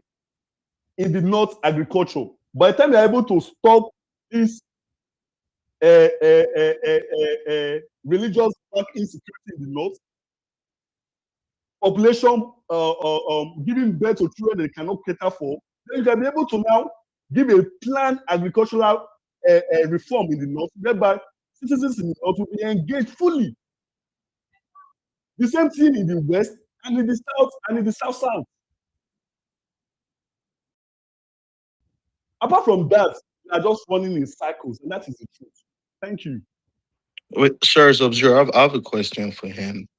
Ferdinand, I'm sure. Okay, so Ferdinand, you said something, and concerning how Buhari treated Elzazaki and his crew. In a democracy, if a group of people, you congregate and declare maybe in their religious ideology, they say their leader is the supreme leader of the country, and maybe during their procession, they got in clash with the military in terms of right of way. Under a democracy, don't you think it should be the police that should either come and effect an arrest and dispersing of crowd, going into their camps to go and shoot them dead, um, constitutes human rights violation, because it was that same move that happened when initially when those that group themselves as IPOB were protesting on an open field. I remember it vividly. It was even carried by Al Jazeera. And are you asking a question? You are giving a submission. I'm asking a question for the second part so that you would know, based on these three situations. When they came into the crowd, they shot them dead because, like you said, now why should they be declaring the country? The third one was Lekki Tollgate. A group of Nigerians, also defenseless, also came and congregated. The military shot them. So if you're saying, so don't you think that there's an issue if you believe that the military should shoot people if they declare themselves maybe bigger than the state? No, you are comparing protesters who congregated in Lekki Tollgate with someone who has elevated himself higher than the Constitution. It's a two different thing. By word of mouth? No, there's nothing like word of mouth. When you are off this Twitter, it's on YouTube. You can go and check Elzazaki. Are you getting me now? It's not word of mouth. Elzazaki on his own, they don't believe in Nigerian Constitution. One, they don't believe on it. They don't even participate in our elections. They do their own. Are you getting me now? So we are talking about a democratic country. People like Elzazaki are not even supposed to exist. Yes, that is the truth. No matter who you are in a country, you are not bigger than the constitution of that country. That's the point I'm making out for you. You can have problem with the president, but you can never have problem with the constitution because that is what binds the country together. So if I say today, King of England, you think I'll be arrested if I come and If declare myself Zazaki as- was in England, do you think that by now Zazaki will still have followers? They will not have arrested him, or if he was in America, America will leave Zazaki to be doing his own, block road, or prevent the president from passing, or prevent citizens from carrying out their businesses. Yeah, but that's what that's basically what I'm trying to say. In the democracy in America, there are many separatist groups that carry flags left and right. Even here in the UK, they carry up and down. Nobody does anything to them. Highest, They if they carry go up and and down. Do you get what happened that day? Zazaki was doing his own profession. The head of the military was going for a meeting. In a civilized nation, if you are doing your, let me say, okay, for example, we are Catholics. Today is Easter Day. We are supposed to move around the our community. If people are coming on a convoy, what do you do? Or people are coming, you step aside for them to pass. You don't allow your own ideology to affect other people's ideology or their businesses. and I'm saying in a democracy, if in America there are thousands of examples you can share. Right? Hold on. In America, because it's democracy. It's democracy. Your ideology is rooted on the constitution of the Federal Republic. Any ideology you have can never be bigger than the constitution of the Federal Republic of Nigeria. That's what I'm letting you know. Yeah, but what I'm trying to say is from a democratic point, what is the constitutional right for you to shoot me dead? Immediately you feel you are above our constitution, you are already. How? That is If I say you guys need to be careful. Hold on. If I say I'm from Jupiter, okay, so people else should they have been killed? I'm tired of asking a question that does not make sense. Yeah, it's fine. Laura, sorry, I think I should come in here now, right? Well, I think if I get him correctly, what he's trying to say is very simple, right? People who claim to be bigger than the Nigerian constitution should not be allowed to exist in Nigeria, regardless of whatever their ideology is. So when you made the comparison with the protesters at Lekki toll gates or whatever it is that happened, wherever it is that happened, those are protesters, and the Nigerian government were wrong for shooting at those people, which is wrong. But someone like putting himself out there that they are above the Nigerian constitution or that their ideology should be regarded more than the Nigerian constitution, those kind of people with those kind of doctrines are dangerous to democracy. I think that's what he's trying to say. I mean, you can call it word of mouth, like you said, but when you start seeing actions that will try to like interpret those words of mouth, they no longer become words of mouth. If it's different from when you say something and then when you start acting by that thing you said. And when you start acting and standing by that thing you said, it becomes dangerous because if everybody starts using their ideology to, inconvenience the next man, the next woman, then it becomes chaotic. I think that's stylishly what's happening in Nigeria because we've seen how some people have stylishly used their own ideology to want to influence the other parts who are not part of their own ideology. So I think what he's trying to say is pretty simple. That no matter what it is that you practice, whatever it is that are your doctrines, you should never place yourself above the Nigerian constitution. That is what he's trying to say. I don't think he's actually saying that the Nigerian army were right for shooting at innocent citizens at Lekki gates or innocent protesters, all of those things. I think he's just trying to make it clear that he does not support anybody that's trying to place themselves above the Nigerian constitution. So I don't think we should argue about that anyway. So I'm gonna move the mic to no, to get to your turn. Yeah, I know you want to speak, but to get to your turn. I don't know I'm gonna get the mic. So, okay, yeah, so Ferdinand said a lot of things before I pass the mic to someone else. So Ferdinand, you said a lot of things about how the Sharia law has impacted insecurity in Nigeria. And I can't disagree with you. And the reason is because you're not wrong. That is the whole concept of ideology, and it's very dangerous, right? But again, we have been in Nigeria we have been sharing the country with the Northerners, with the Muslims, with the half Christians, and every other thing. And so far, there was peace in this country to a certain level, right? It didn't go out of hand like this. We were able to manage each other despite having these differences in ideology. But I think what is very dangerous is the fact that we've allowed this ideology to influence our governance in the sense that anybody that's running for office would go to these people or that people, make deals, make allegiance, pledge this and pledge that, making promises to these people. And when you see desperate people seeking for power and start doing desperate things, it becomes dangerous. That is why this thing has gone out of hand. If you notice how this thing has gone bad, from bad to worse, look at it down from 2009, 10, 11, 12, 13, 14. Look how bad it went. Under Jonathan regime, you saw the way terrorists were so scared of making videos with their faces out there because they knew that if they put their faces out there, they're likely going to get caught and all those things. They had that fear from the Nigerian government. But do you know what has been done in the secret that would give these terrorists so much confidence that they can make videos with their faces out there without being scared that they're going to be caught?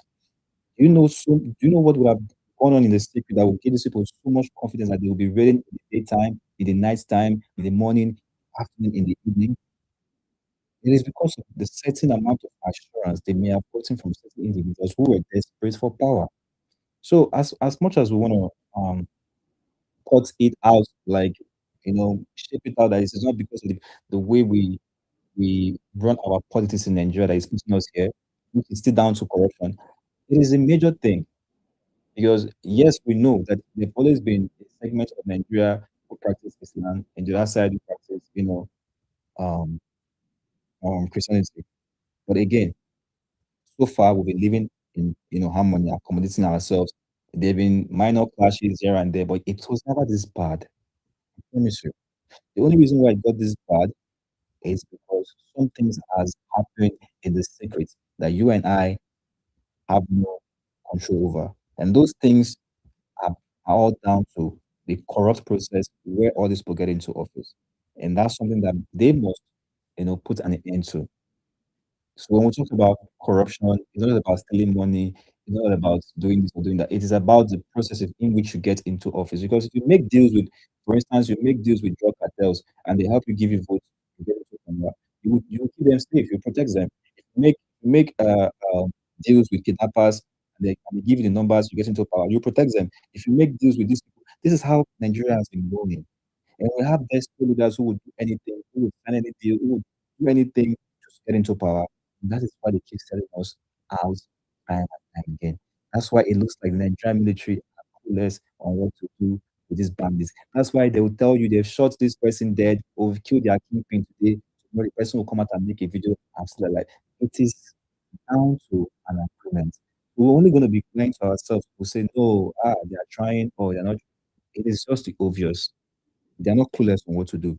They just cannot breach the contracts that they had last state. So I'm going to hear from what's the person's name? I think it's Victor before score, and then we'll go to Noah Goodword and Victor Hines again. So Victor, what's the name? Victor Abisoye. Mr. Abisoye, you can mute your mic and speak for 5 minutes. 5 minutes. Good afternoon, everybody. So I want to make a note of two things. You see, there are no neutrals in Nigeria. Everybody has already chosen a side. One child thinking they can blackmail other side to fall to their side doesn't work. People of choosing a side. Politics is like religion. You don't change your religion because of other people's religion. And I think Nigerians have to make peace with that reality. If somebody doesn't support your candidate, it's okay. Everybody have the right to support their own candidate for their own reasons.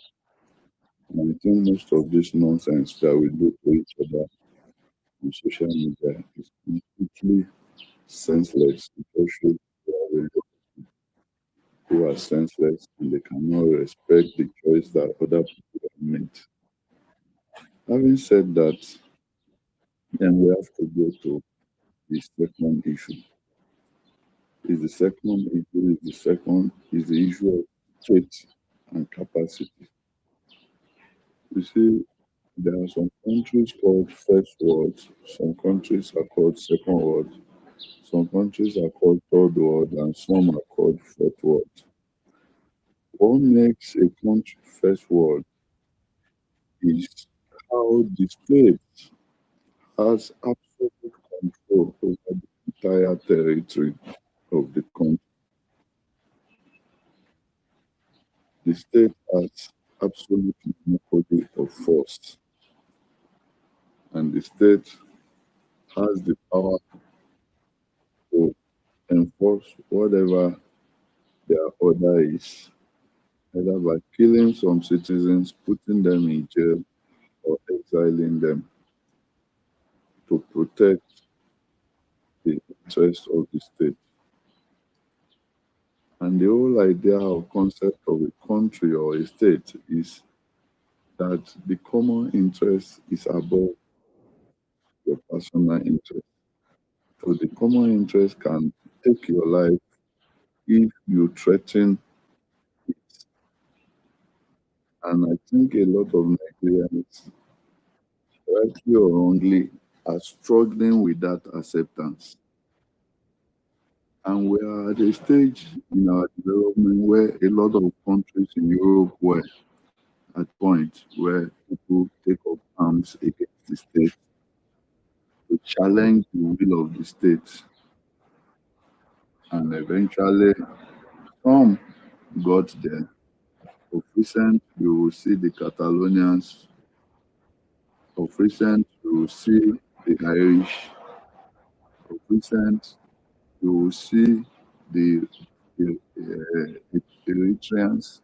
Of recent, you will see the South Sudanese and a lot of other groups like that within a state that decided to challenge the state. Now, whether the state win or the state lose, the function of the allegiance to the state that the groups within the state has. And one thing that has become clear today that most of the problem we have been confronting since 1999 shows that there is not a lot of allegiance to the state of Nigeria among Nigerians or the people they call Nigerians. And that battle will be fought either for Nigeria to lose or for Nigeria to win eventually. It started with largely the people of the South region who claim that Nigeria is tapping their resources and not giving them equivalent give back in return.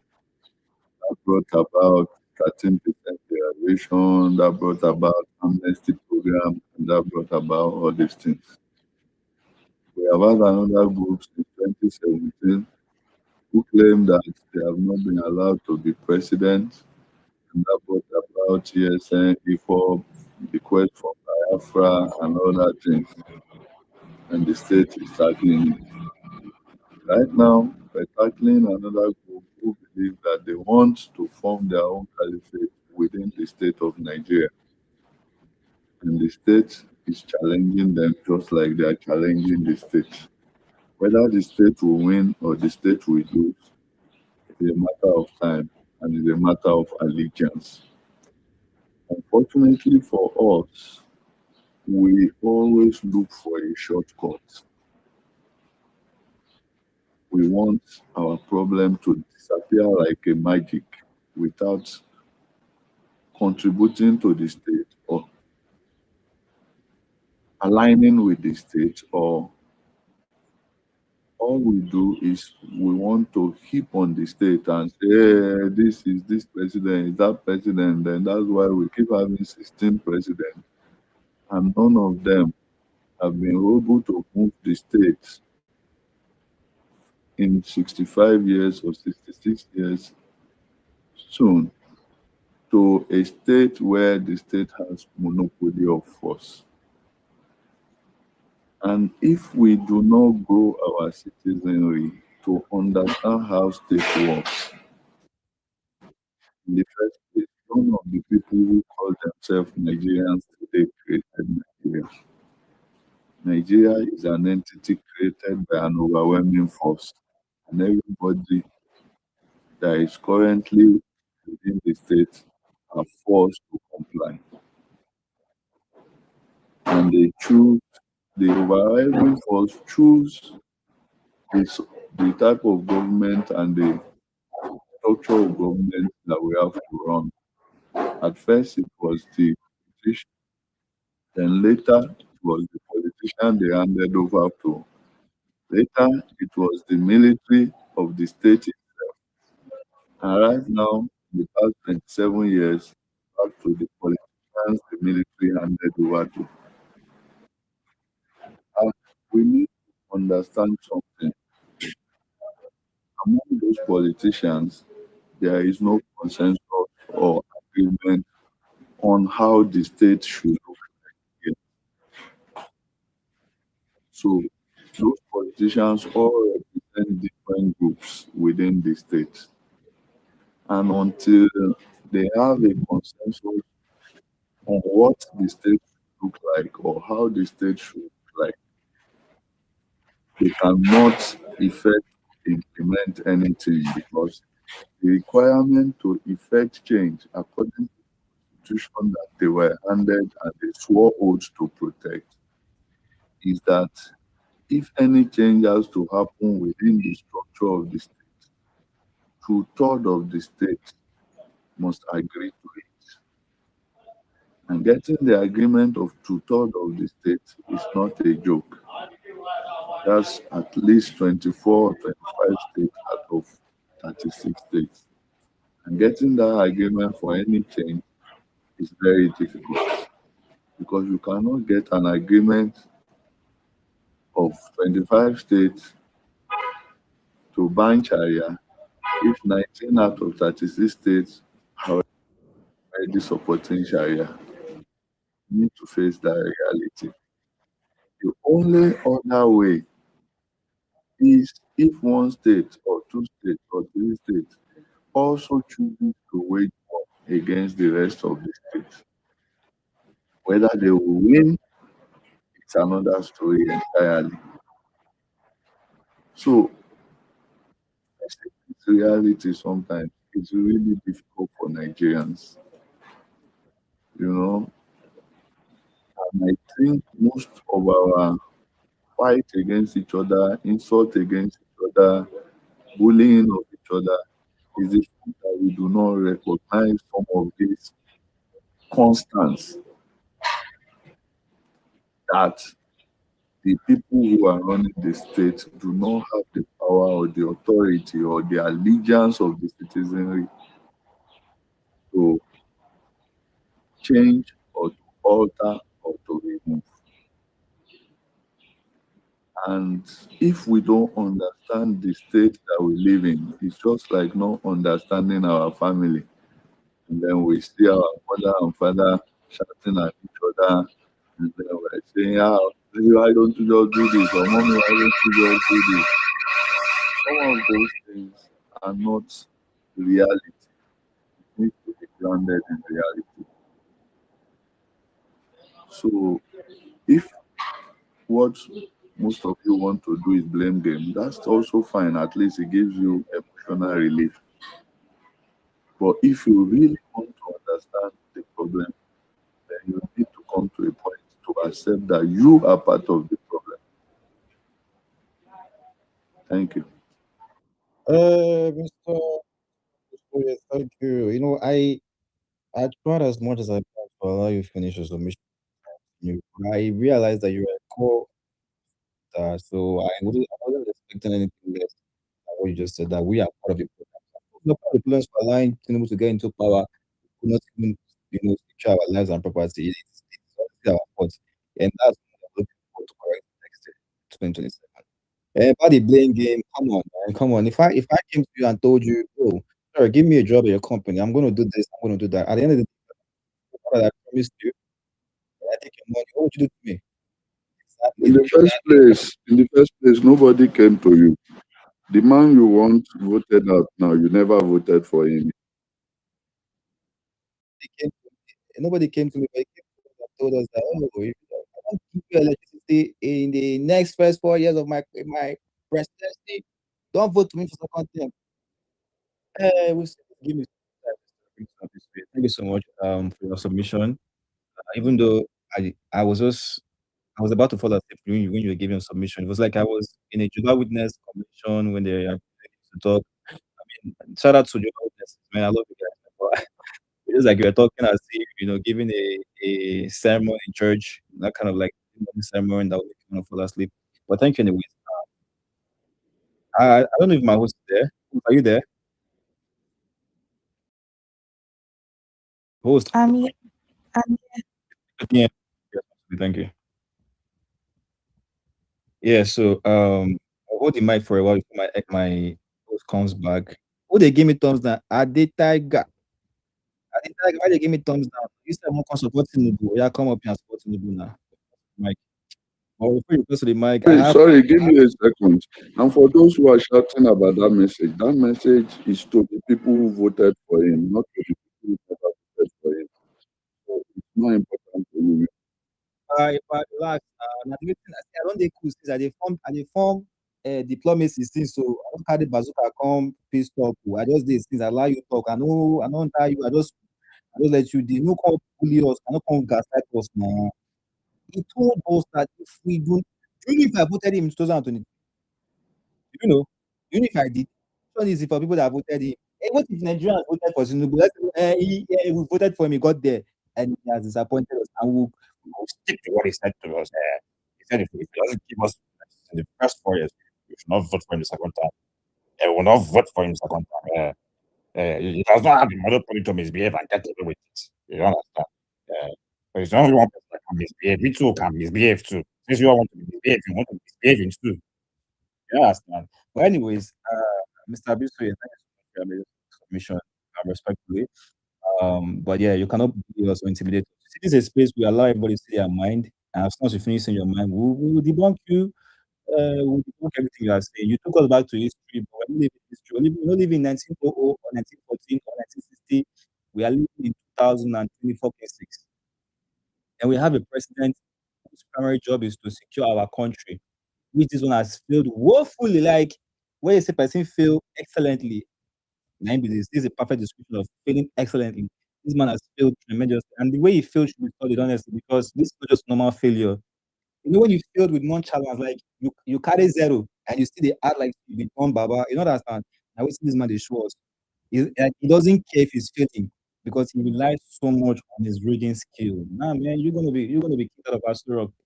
You know how bad it has to be that someone who works with you in the Astro Villa had to pay ransom of 150 to secure the freedom of his cousin. You know how crazy that sounds? Do you know that a APC chairman in Kebbi State has his wife, his children, they have been adopted yesterday? You know how crazy all this thing sounds? Even though I know that people can actually stage it to make it look like, oh, we don't have a candidate. But it still sounds crazy if this is true. But anyways, let me hear from my host. Host, the mic is yours, please. So you don't have a president. We have a president. You. A pala, na. You see the sup now. A pamino let you talk. Relax. Come on. Host, where you there? Yes, so okay guys. Okay.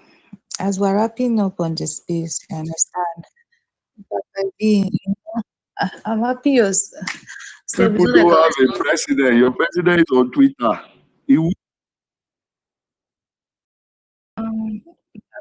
just wait first. Wait.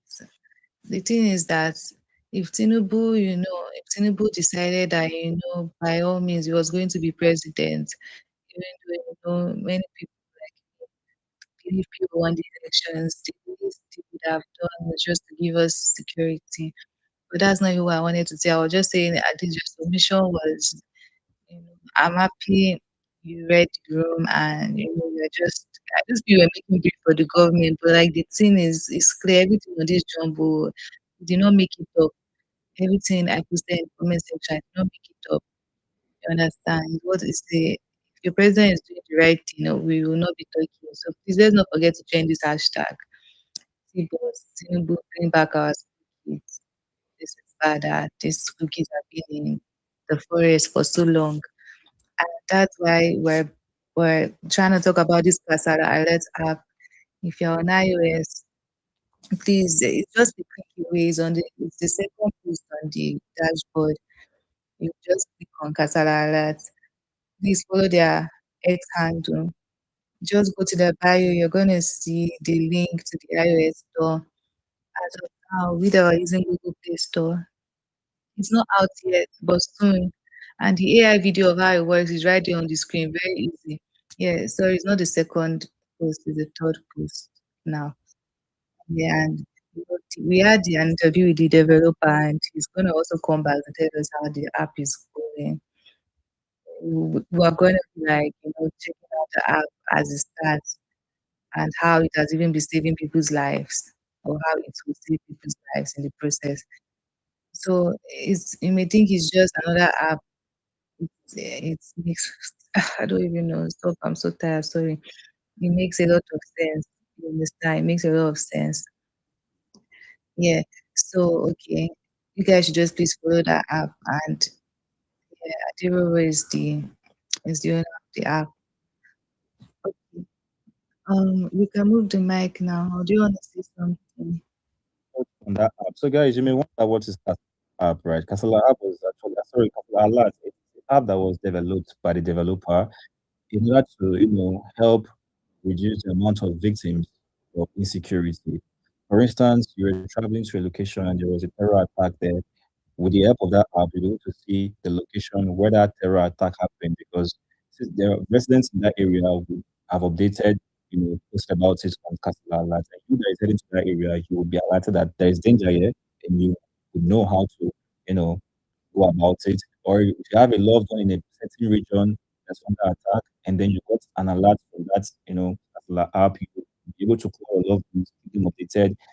Basically, it's a very nice um, app, which I think will play a very big role in working to solve the issue of insecurity that we've been dealing with.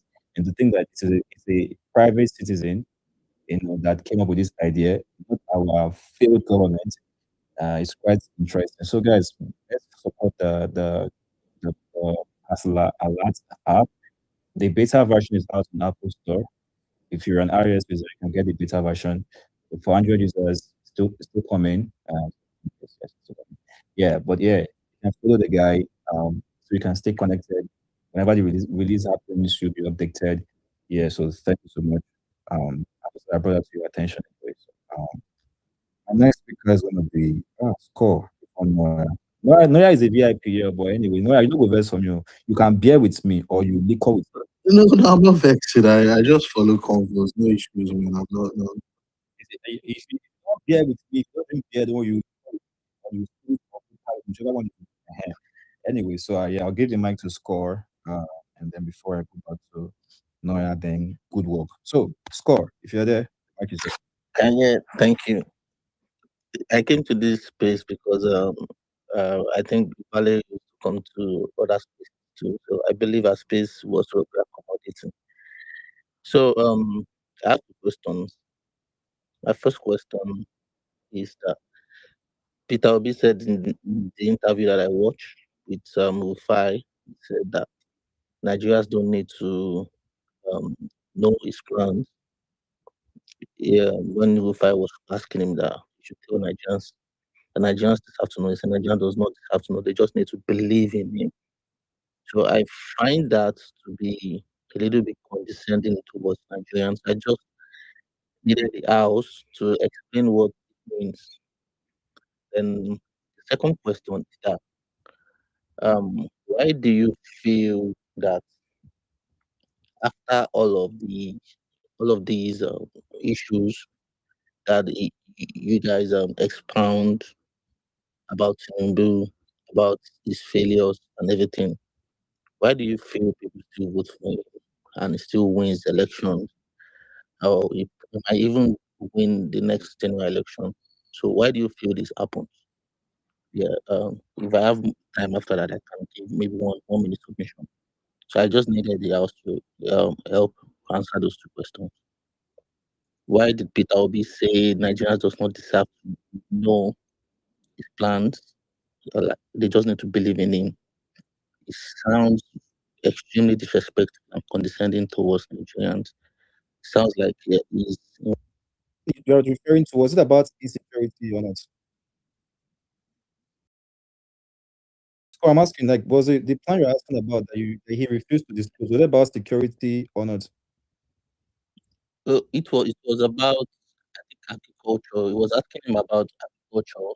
No, I think it was about insecurity. Yes, it was insecurity. The interview was large, so he made that part, and over time he kept on like building up on that. Like I don't have to say this. I don't have. Okay, sorry. So I think that was a mistake, honestly. Sorry. I missed you by mistake. But to answer your question, my brother, it will only be wrong for Peter Obi to disclose anything that he wants to do or he plans to do for Nigerians at this time. Because I think he had already done everything in 2023. So it's left for anyone that is still wondering what Peter wants to do for Nigeria to go back and read the manifesto. Now, I'm sure that that question was put to him based on insecurity. Do you think it would be wise for you to sit publicly and start asking security questions? Well, I watch parliamentary debates. I watch the U.S. senatorial discussions, and I watch interviews. So there are ways you can say what you're going to do differently, how you're going to move, this how you're going to go Sure. without going to details. Okay, if I'm going to agree what you're saying, then I would say that you are justifying President Tinubu. Hold on. Let me see. Because how are you justifying President Tinubu? You are justifying President Tinubu because he's not saying anything about the the children in captivity, because he does not. Sure. I don't know if you're hearing me. I was trying to talk to you. I don't think you were hearing me. I was trying to tell you to hold on. Let me finish what I wanted to say first before I muted you. Okay, hold on. You see, your words were, he said the Nigerians don't deserve to know what his plans were. Was that the exact words you used or you misquoted him? No, maybe. Are you there? You're muting No. every so every 3 seconds. So yeah, so maybe if this space still runs for like 30 minutes, I might get like a cut stop part away. What he said was that if I was asking that, but Nigerians, he was asking. He started with asking how. He was like, you shouldn't ask him how. He doesn't. Then if I would try to like put hand in his mouth, like, but Nigerians want to know. He said Nigerians does not need to know. Nigerians don't need to know.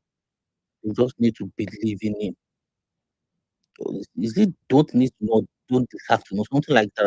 I think if I said Nigeria deserves to know, after this doesn't deserve to know, you just need to believe in him.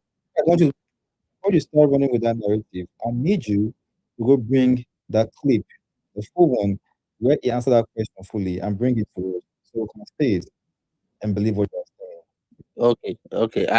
I'm sure somebody else will have got it out. I will try, and if nobody else, I will try and do that. Okay. So let's then that.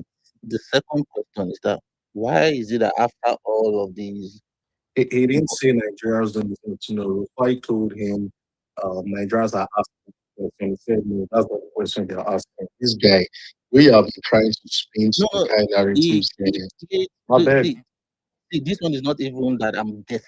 It's something I'm so sure. You are not sure. You're saying that it's something I watch. I've seen how many times. Stop.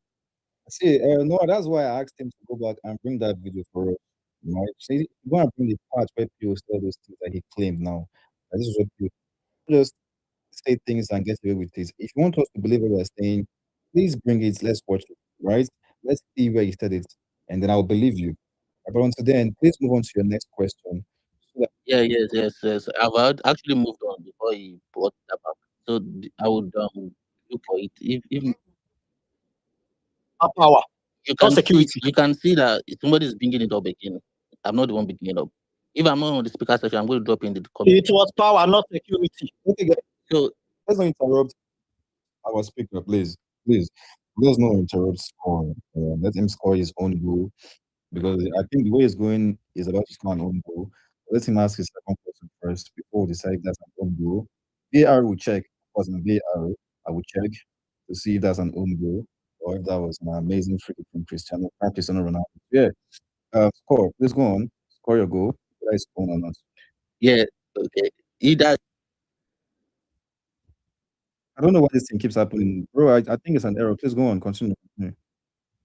okay, either it's power, insecurity, agriculture, whatever. It's context remains, but let's leave that. So the second question is that after all of these marathon spaces, after all of these expounding Tinubu's failure, in my word, emotional outbursts, try to force people to think all those things. Why do you think people still vote? And why do you think he might even still win the next election? Now, the question is a bit more like an on goal, right? I don't know which part you are on, whether because I'm trying to pitch you to see where you are actually standing. But I think I already know where you're standing. Let me answer your question very briefly, right? You ask why does Tinubu still look for election?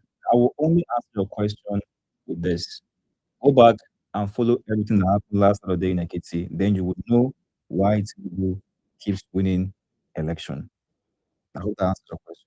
Go back everything that happened on Saturday in Ekiti, and then you will know why Tinubu wins election. Nigerians do not vote for Tinubu. Tinubu bought his way into power.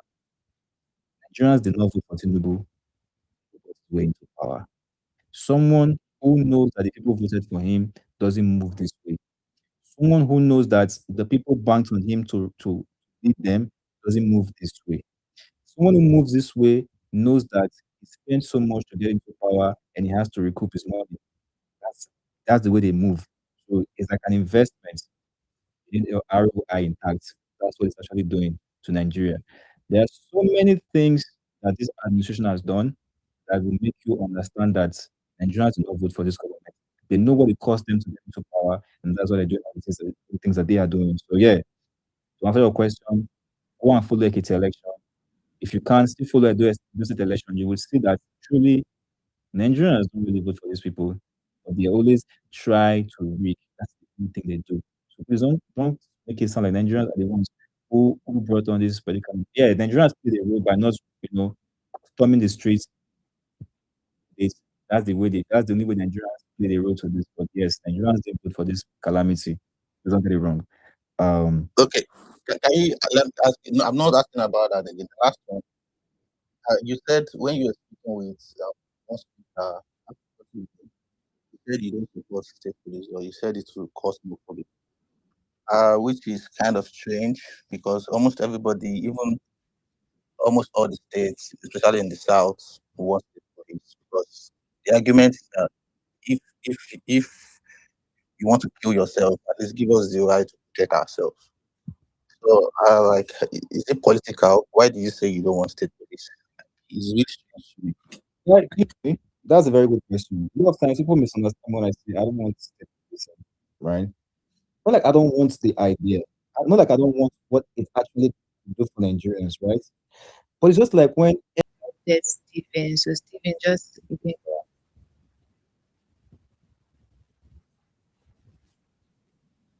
yeah, it's a document. Thank you very much. Like I was saying,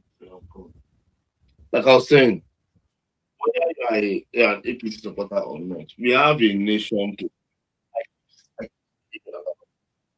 this insecurity. But I remember some years ago where I was at the financial sector and one of tier one bank I was in Well, we're just coming out. I had one developer, my team then that was from the north, and he said, this insecurity that you neglect is going to consume all of us if you don't do about it.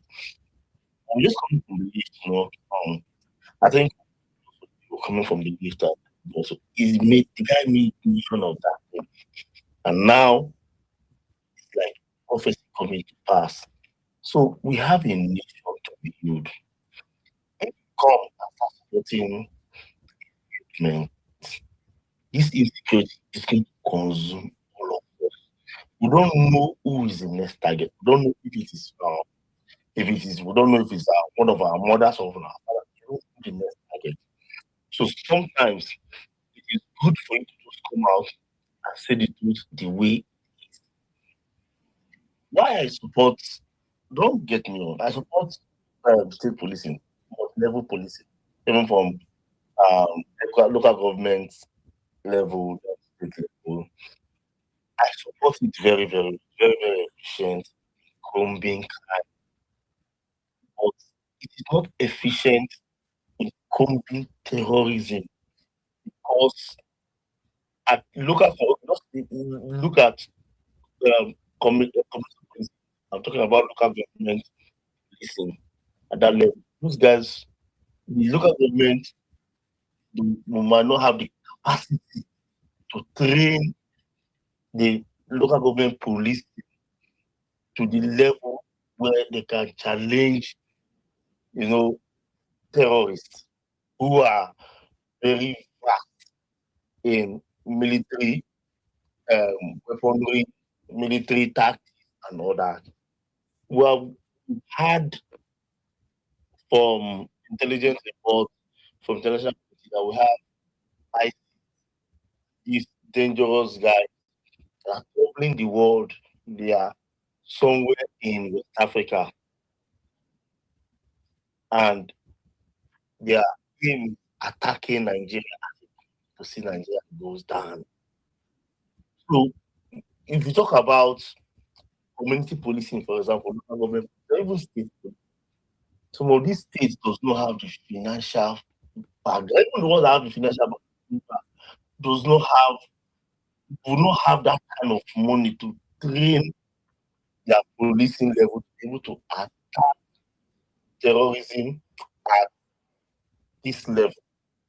So at the end, still they could still beckon on the federal government because this is the government that have the power, that have everything, that have the ambassadors that can cross border between continents to make agreement, security agreement, and get support. You can't get that at state or local government level. So we must understand what we are fighting. We must understand what we are doing. At the point time in Nigeria, I had a contract to do fiber, to give fiber in these terrorist locations. I'll give one example. Bama. It was very good contract, worth millions. Years ago that is that contract. Why? Because terrorism. So because this place is what they have is radio, call it where you can get point to point and get communication around. But they needed to have pipe and run across these places. I was given that contract. I couldn't implement that contract. That was how they died. Why? Because of insecurity. So we have something that is holding the country in the jugular, that the president needs to come out with every will force and willpower to sanitize his government. Have somebody that calls himself anything us that these demons are our borders. And the president is just putting hands on his cheek and just looking, doing nothing. Right now, Ribadu should have been fired. Question. There are questions, there are comments that should not be taken for a ride. Comments like this should not be coming from an NSA. How do you do that kind of government? For God's sake. So it is clear that this insecurity is funded from high-powered government functionaries, high-powered government officials that should be knocked down. So the first thing, before we have state policing, the first thing that will be done is to purge this government, for the president to purge his cabinet, to be able to knock down these people and be able to fight them. And we explain that these people have intelligence. How can we just explain that? That these guys, these demons that call terrorists, how can we explain that they have intelligence where they give army intelligence to the army? These guys get it and they counter it. How can we just explain that? Somebody is saying this is the time, this period, they call it low turnout of people, enrolling in Nigerian army. How? Because going to Nigerian army is a sure death. It's a sure death. It's a sure death. So you need to first of all budget. State and local government policing, they are in charge of normal crime within the community, within the environment, not this kind of sophisticated crime, international crime. We need our border secured. When I mean our border secured, not by manning or manning soldiers. No. Technology have gone far. From satellite. You can tell, you can get the reading and everything. You can get to see the movement of people from interior parts. As it is, all those interior parts that we have, we still have internet that can give us, that can give the military, that can give the DSS, that can give the intelligence. I'm telling you from the point of knowledge. I'm not telling you from the point of story. From the point of knowledge, that was the reason why I wanted to deploy fiber, so that they will have it just like what you are doing streaming. That was the reason. So I just have to tell you, whether you are an APC supporter, you have entry to build. That is what I want you to get to your head. One of these guys that was this guy, forgotten his name, this Yoruba guy, was interviewed by one of these foremost journalists in Ibadan about terrorism, and the guy said something. He said there was a time that they said they will put some of these chemicals, so some of these gases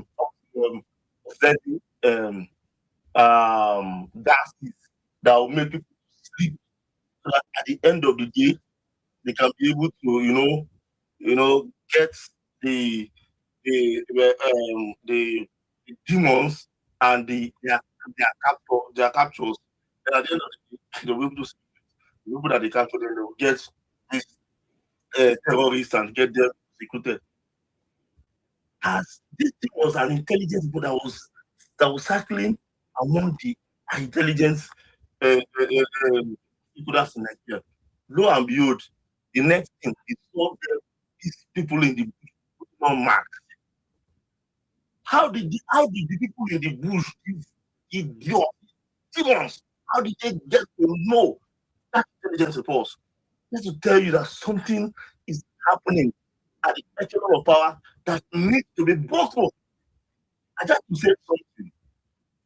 He said that when Tinubu was campaigning, he came to London to meet Tinubu, and he asked Tinubu that, okay, this this insecurity issue, how will you be able to counter fight against it? What plan do you have to say?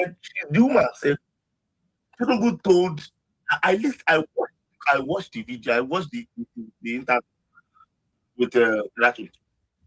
Said it does not have now that it does not have any plan. That and you believe that? Huh? You believe that? That's ridiculous. I'm coming. So you just imagine that it does not.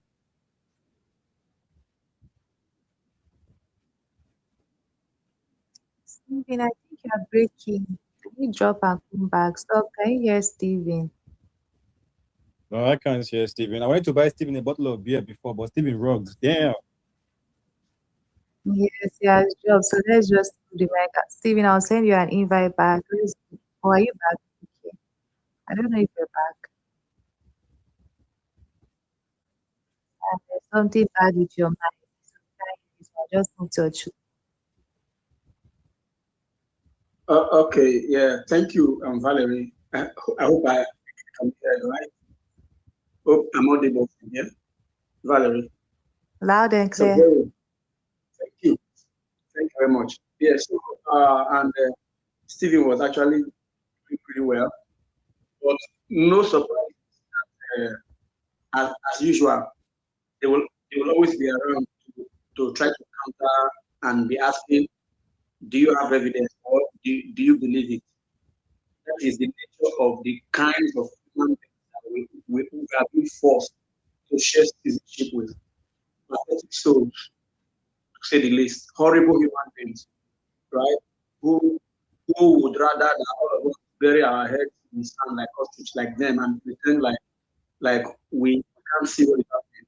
And that was how somebody was basically expecting absolute freedom to substantiate his allegation that Malafia was basically taken out by apparatus of the state. They want you to provide evidence, of course. That's how terrible people called Nigerians are. Anyways, they can continue. Like I said before, I don't even blame them. I blame the people like Valerie and Sub-Zero are actually hoping and not seeing the expectation that they can make something out of it. Now they blame not for the wicked souls that are actually, working all of us together, because that's basically what they are. People that are supporting the drug in Asoro, what they are doing basically is working with those who are in the camp of a new Nigeria is possible, and those of us who have concluded and reached a point of no return to say there is no hope in Nigeria. They're working all of us together, and largely because of this, think they can claim Nigeria. So, no wahala, Afolabi, sorry, I have to mention your name. But that, by the way, Sub-Zero, you have, I think earlier on in this place, I tried to make the point about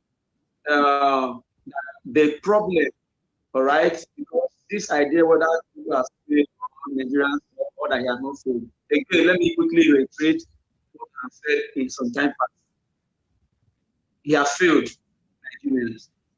Tinubu has failed in all fronts, not just in failing to bring back those two kids, not just in failing to stop another massacre in Plateau State, not just failing in stopping the bomb blast in Lagos, not just all of these, but in all ramifications. But like I said before, he is not the first to fail. All the presidents and leaders, regardless of which, whether they wore khaki or they wore Abada, regardless of what appellation they have all failed. And I said they will continue to fail into the future, regardless of who goes there after Tinubu.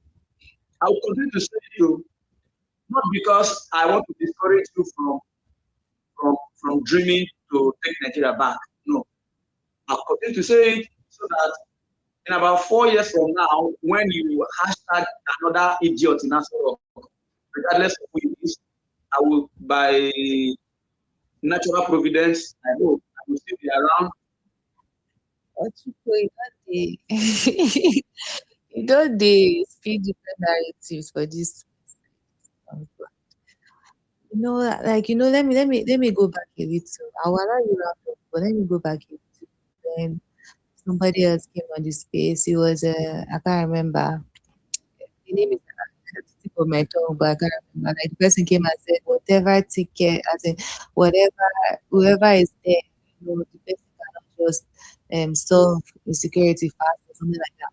And I said, no, like it's regardless of who is there. I'm like, no, okay, ticket is a different ticket. Okay, ticket will give us security in Nigeria, not in another state. And you may say it's just one state, but what counts is what counts is the way it happened, the as in force how we did it. That's the same thing to apply. When you start a small business, it depends on how you manage that small business. That will now determine how successful you're going to be. You understand? You must always start small and Peter. So I think you also said you don't believe in people that run you Nigeria and you want to Nigeria. I just want you to remember where you are obedient space. You understand? It's just that it's not an remember. And I understand you don't believe there's anything Nigeria, there's anything that can be done to Nigeria. You understand? But at least you believe that there's somebody in power now that is not he has declared himself president. You understand? I know declared him president, but he's not doing the work. I'm happy you can see that. That's the main topic. Is the main topic about if you believe in a new Nigeria. And I'm happy that you're still setting by yourself. Even in the past, you brought up other presidents, ones that people also felt had failed. He came out and criticized them. I believe we can criticize him. You understand? So you can round up. You understand? I'm just like, if you don't believe in Nigeria, could you just please leave that out of your submission? Yeah, you understand? Because we will believe in new Nigeria, and it can champion how we feel. So yeah, and that's why I corrected that other person. I still can't remember who. I think it was Igu Watch. Yeah, I remember him. So remember I told him that yeah, Igu Watch that you cannot say because he was just it was a little bit laid back submission that whoever is there doesn't know how they will do it, but they will do it. I can't really remember the context. You get it, but I had to let him know, like, yeah, we're pushing an okay ticket. That's the only ticket that can give us in Nigeria. So I understand if you don't believe it, you can leave that out and just, focus on insecurity in Nigeria. I'll yield back to you now to round up. Okay, my dear sister Valerie, thank you. So, Valerie, if you recall, I think about 2 days ago or so, you hosted a space in this series, and I recall the caveat you put on that space was equal gender, right? And I'm sure if you can remember, I logged into that space, but I never requested the mic, right? You know why I didn't? Because I respected that you named it an equal chamber where you can fully exploit the political the feelings of the current government to advance the political agenda. And I respected it. I don't know if you remember, but I never requested a speakership for respect. But you see, part of why we're actually where we are, especially as Africans, right? If you are really interested in saving lives and securing a better future for humanity, let's take it on that. And my dear sister, I don't give a shit about I don't give a shit. But let's not make Yeah, say that. Yeah, say what you no. It's okay. I'm trying to say no. I don't want to sound insensitive to your own feelings and conditions. That's not right of me, right? But I'm trying to say, if you are truly concerned about insecurity and that lives are perishing, then I am for real altruistic way forward, not cosmetic. Of course, because you know I don't play It's the politics. way forward that we should destroy the country. We should not have a new Nigeria. No. This is the way forward. Okay, so now that is why we have the constitution about ourselves, like as contemporaries. If it is about debate, let's debate it, but let's not try to shut down any opinion. And please, I'm sure you know that I don't push narratives in that sense. The idea that I'm trying to follow, I'm sure you already know. When I said I accept that people are still, by the way, I'm sure you know that there is a big difference between saying Tinubu has failed Nigeria and saying that Nigeria has failed or that Nigeria is failing. I'm sure people can understand that. Because the reason why I made that statement in your previous spaces, I have also made the point very clearly that those who say that Nigeria is not working, I say I disagree. I've said several times, even on your spaces, I have said that. Whereas I can tell you that as a president, as a leader, whatever, Tinubu has failed.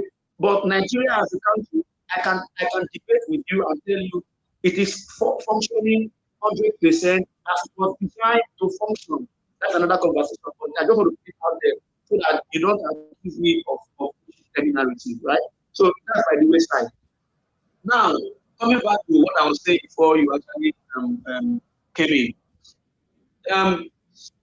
Zotero has consistently tried to push the point that the problem is about corruption primarily and not anything else. And I remember earlier on in this case, I tried to explain a couple of things that there is something stronger than, or do I say more sinister than just saying corruption, corruption, corruption. And I tried to explain that by giving a bit of a very brief history to chronology to explain that if you have a particular pattern of repeated failure like you have with the case of Nigeria, regardless of who the office, right, across different divides, across different backgrounds and everything, and failing spectacularly in similar fashion, right?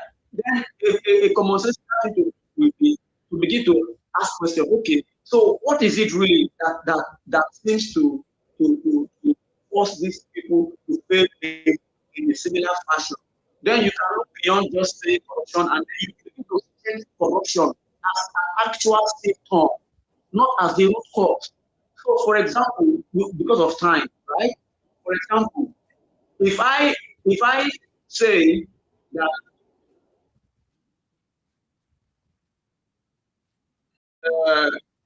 the president of a country, right, can openly come out and and make statements. Oh, yeah.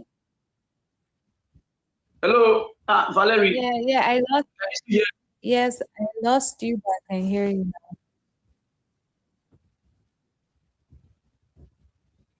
I don't know if you're having issues. I really don't want to drop you, but I'll bring you back. But you're honestly. So, did you want to say something? Yeah, I said he was. We should drop that for him. Yeah, and actually, it's diverting our conversation, which is fine. Like it's not an echo chamber, but it's not really fine because we're trying to get somewhere here. So, just round up. It would be nice from my experience from it because I really focus on the conversation. That's a conversation for another day. The fact you feel that there is no Nigeria, and yeah, he was actually speaking before let's leave him up. I'm bringing you back now, Chico, but let's leave him round up, then you can also round up. Yeah, thank you very much. So what I was saying, during the campaign of Bola Ahmed Tinubu, Nagatu met him in London and they had a conversation. Nagatu asked him a question. The question was, what are you do as per this insecurity around the north? And Tinubu said, he does not have any plan. And that when he come in, he can come. That was what he said. But the first thing that came out from him, according to her, was that having the plan, and that it doesn't want to step on toes. That what if whether they just want them to kill him, that there are big toes that wouldn't want to step on over this insecurity issue. So he got into power and it's literally nothing about it because he doesn't want to step on toes. You see, to cure And Mr. Steven, is this space to push falsehood? How can you state that? Please allow Steven finish his submission.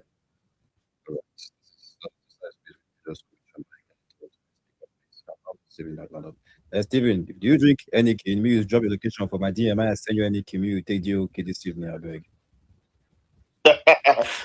Avalabi, no let me. No Yeah. Sorry. Please. Hello, please. Ochuko, don't worry. I always say Ochuko because that's how my sister pronounces her name. It's properly. So that's by this thing. So I just know I can pronounce your name Ochuko. You understand? The thing is, like I said, Steven was actually speaking before you started. You understand? And I just want him to feel basically, yeah, I just want to feel proud of. I just please remember that. How do I put this now? Remember that we're focused on a new Nigeria that is possible. So I really don't really know. I don't really know what exactly you want to tell us. I'm not trying to be mean, but I'm always direct.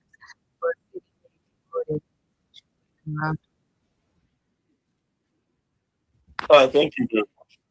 So, if you think I'm lying, please just go back to that tape.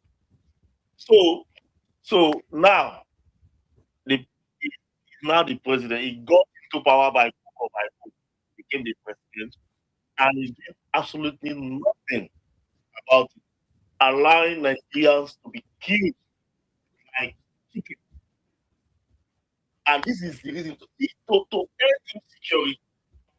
It's not difficult.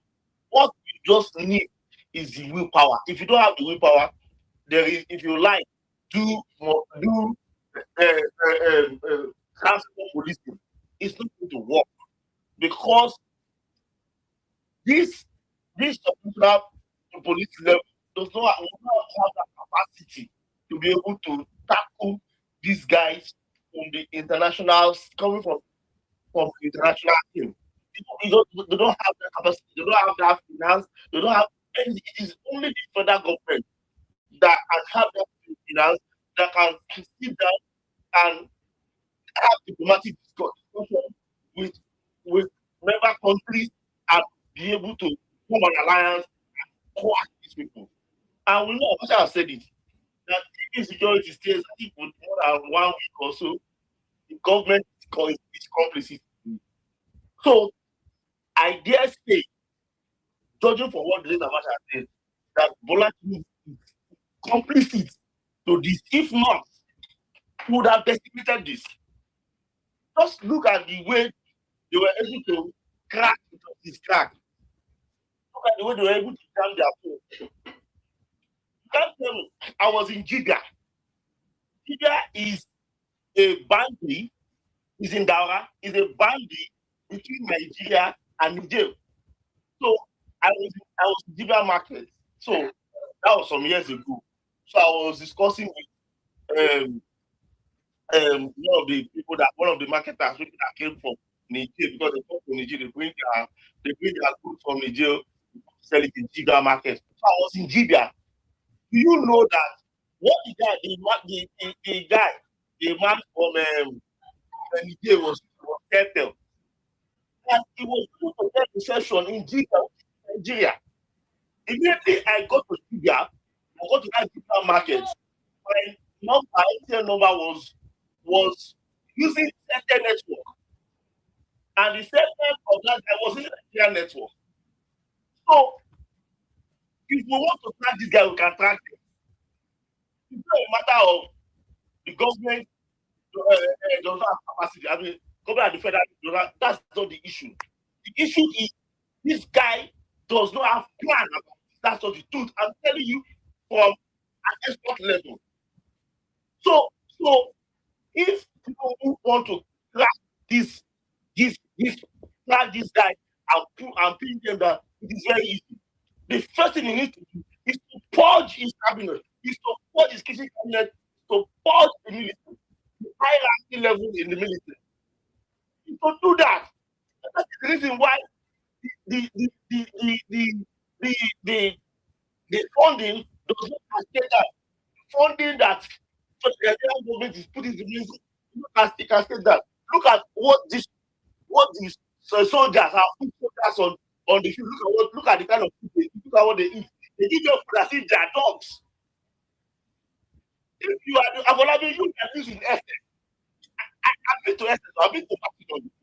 I've been to Pakistan essence. You that live in essence.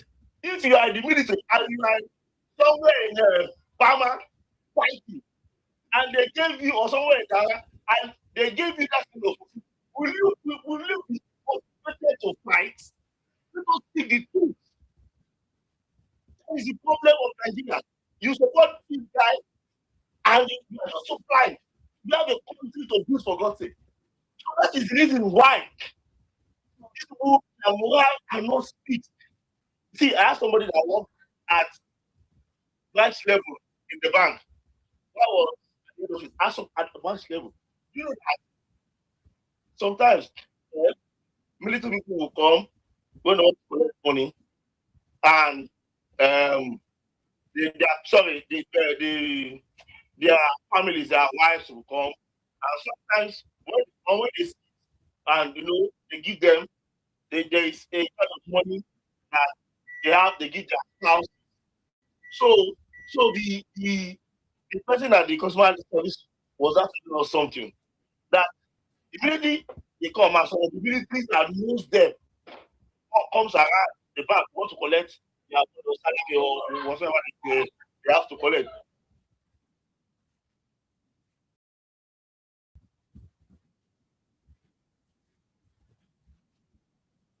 Steven, it's fine. Like there's a background noise, but I don't even know if you're still speaking.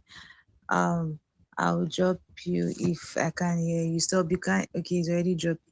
So to go around you round the copies and begging. I know, like you're a soft friend, right? But because I want to get to the root of the conversation. Me, I'm a very deliberate, intentional person that I'm trying to get to the root of an issue and to get people enlightened. So for me, I'll just be looking at your submission like, I get your cause, the reason for the cause, but it's a little bit distraction from the topic. That's what I'm saying. I must not write echo chamber every time. I must not, Steven, I'll come to you 1 second. I must not write echo chamber every time. It's always an echo chamber, and sometimes there's no space. Sometimes there's no space to actually put echo chamber for you. But when you see me like this, it's in Nigeria space. When I say echo chamber, like, it's not like people may even be talking, but you can still be guided with what you're saying because we'll criticize you. Like echo chamber must not mean like, oh, nobody that is not obedient cannot speak. We still be speaking, but that is not even what we want to hear. That's not what we want to hear and stuff. So still being around up.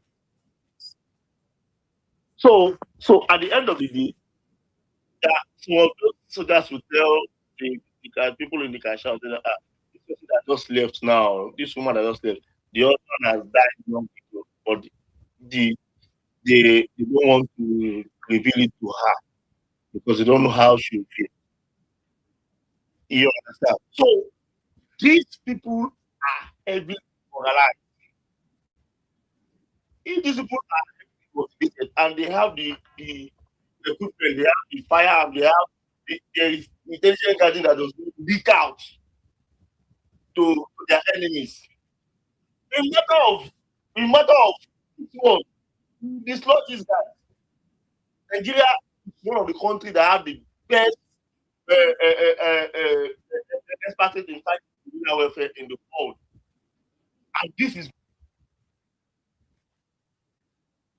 Okay, Stevie's network is so bad. Oh my God, this network is really. I say such good stuff, but I'll have to drop you again. Sorry, I'm so sorry. Shalom is laughing. I'm so sorry. I really love this solution. Please get out of 1 or 2 minutes. If this was the beginning of the space, it's fine. Why it's just like extra time, right? Extra time. It's coming back. And the other, I'm just gonna let you round up first before I even bring Stephen up. He needs to check his network. So you can round up. Thank you so much. Ochukwu, are you there? Oh, I don't get it. So please, if you're there, please check your DM. So, okay, I'm going to bring Steven back. If you want to speak, just indicate your hands and I will call you back. I'll actually wrap it up this day. So if there are other speakers, just streaming it. I just hope you guys can hear me. To Francis. I'm just going to move to... Okay. Thank you very much. Can you guys hear me? Loud and clear. Okay. Yeah, man, I've waited for the longest. Those two guys kept coming back. I'm coming back. Yeah, I'm so sorry. I noticed you here, actually. I actually noticed. Sorry, I won't lie. But that's by the side. I was just possible to see if I can address the topic as insecurity. So first of all, I want to start by saying, unfortunately, I can consider myself an obedient if I can say so, if I would say so. But unfortunately, the reality of ground is this: whether we like it or not, your system is weak, so Tinubu will be coming back next time. So even if half of Nigerians decide to die as a result of insecurity and incompetence of the government, I'm 100% sure it's coming back. So for those of us who still want to vote, we should get the best of luck. So that's by the side. The 18 people or the people of Benue that have been killed for God knows how long. Be sincere, I don't want to sound empathetic or sympathetic. I don't care for those people anymore. Because when the people don't care for themselves, it's pointless. You know the situation in Benue, the way I see it, you can always say something. He said slavery in Africa lasted because Africans wanted it to last.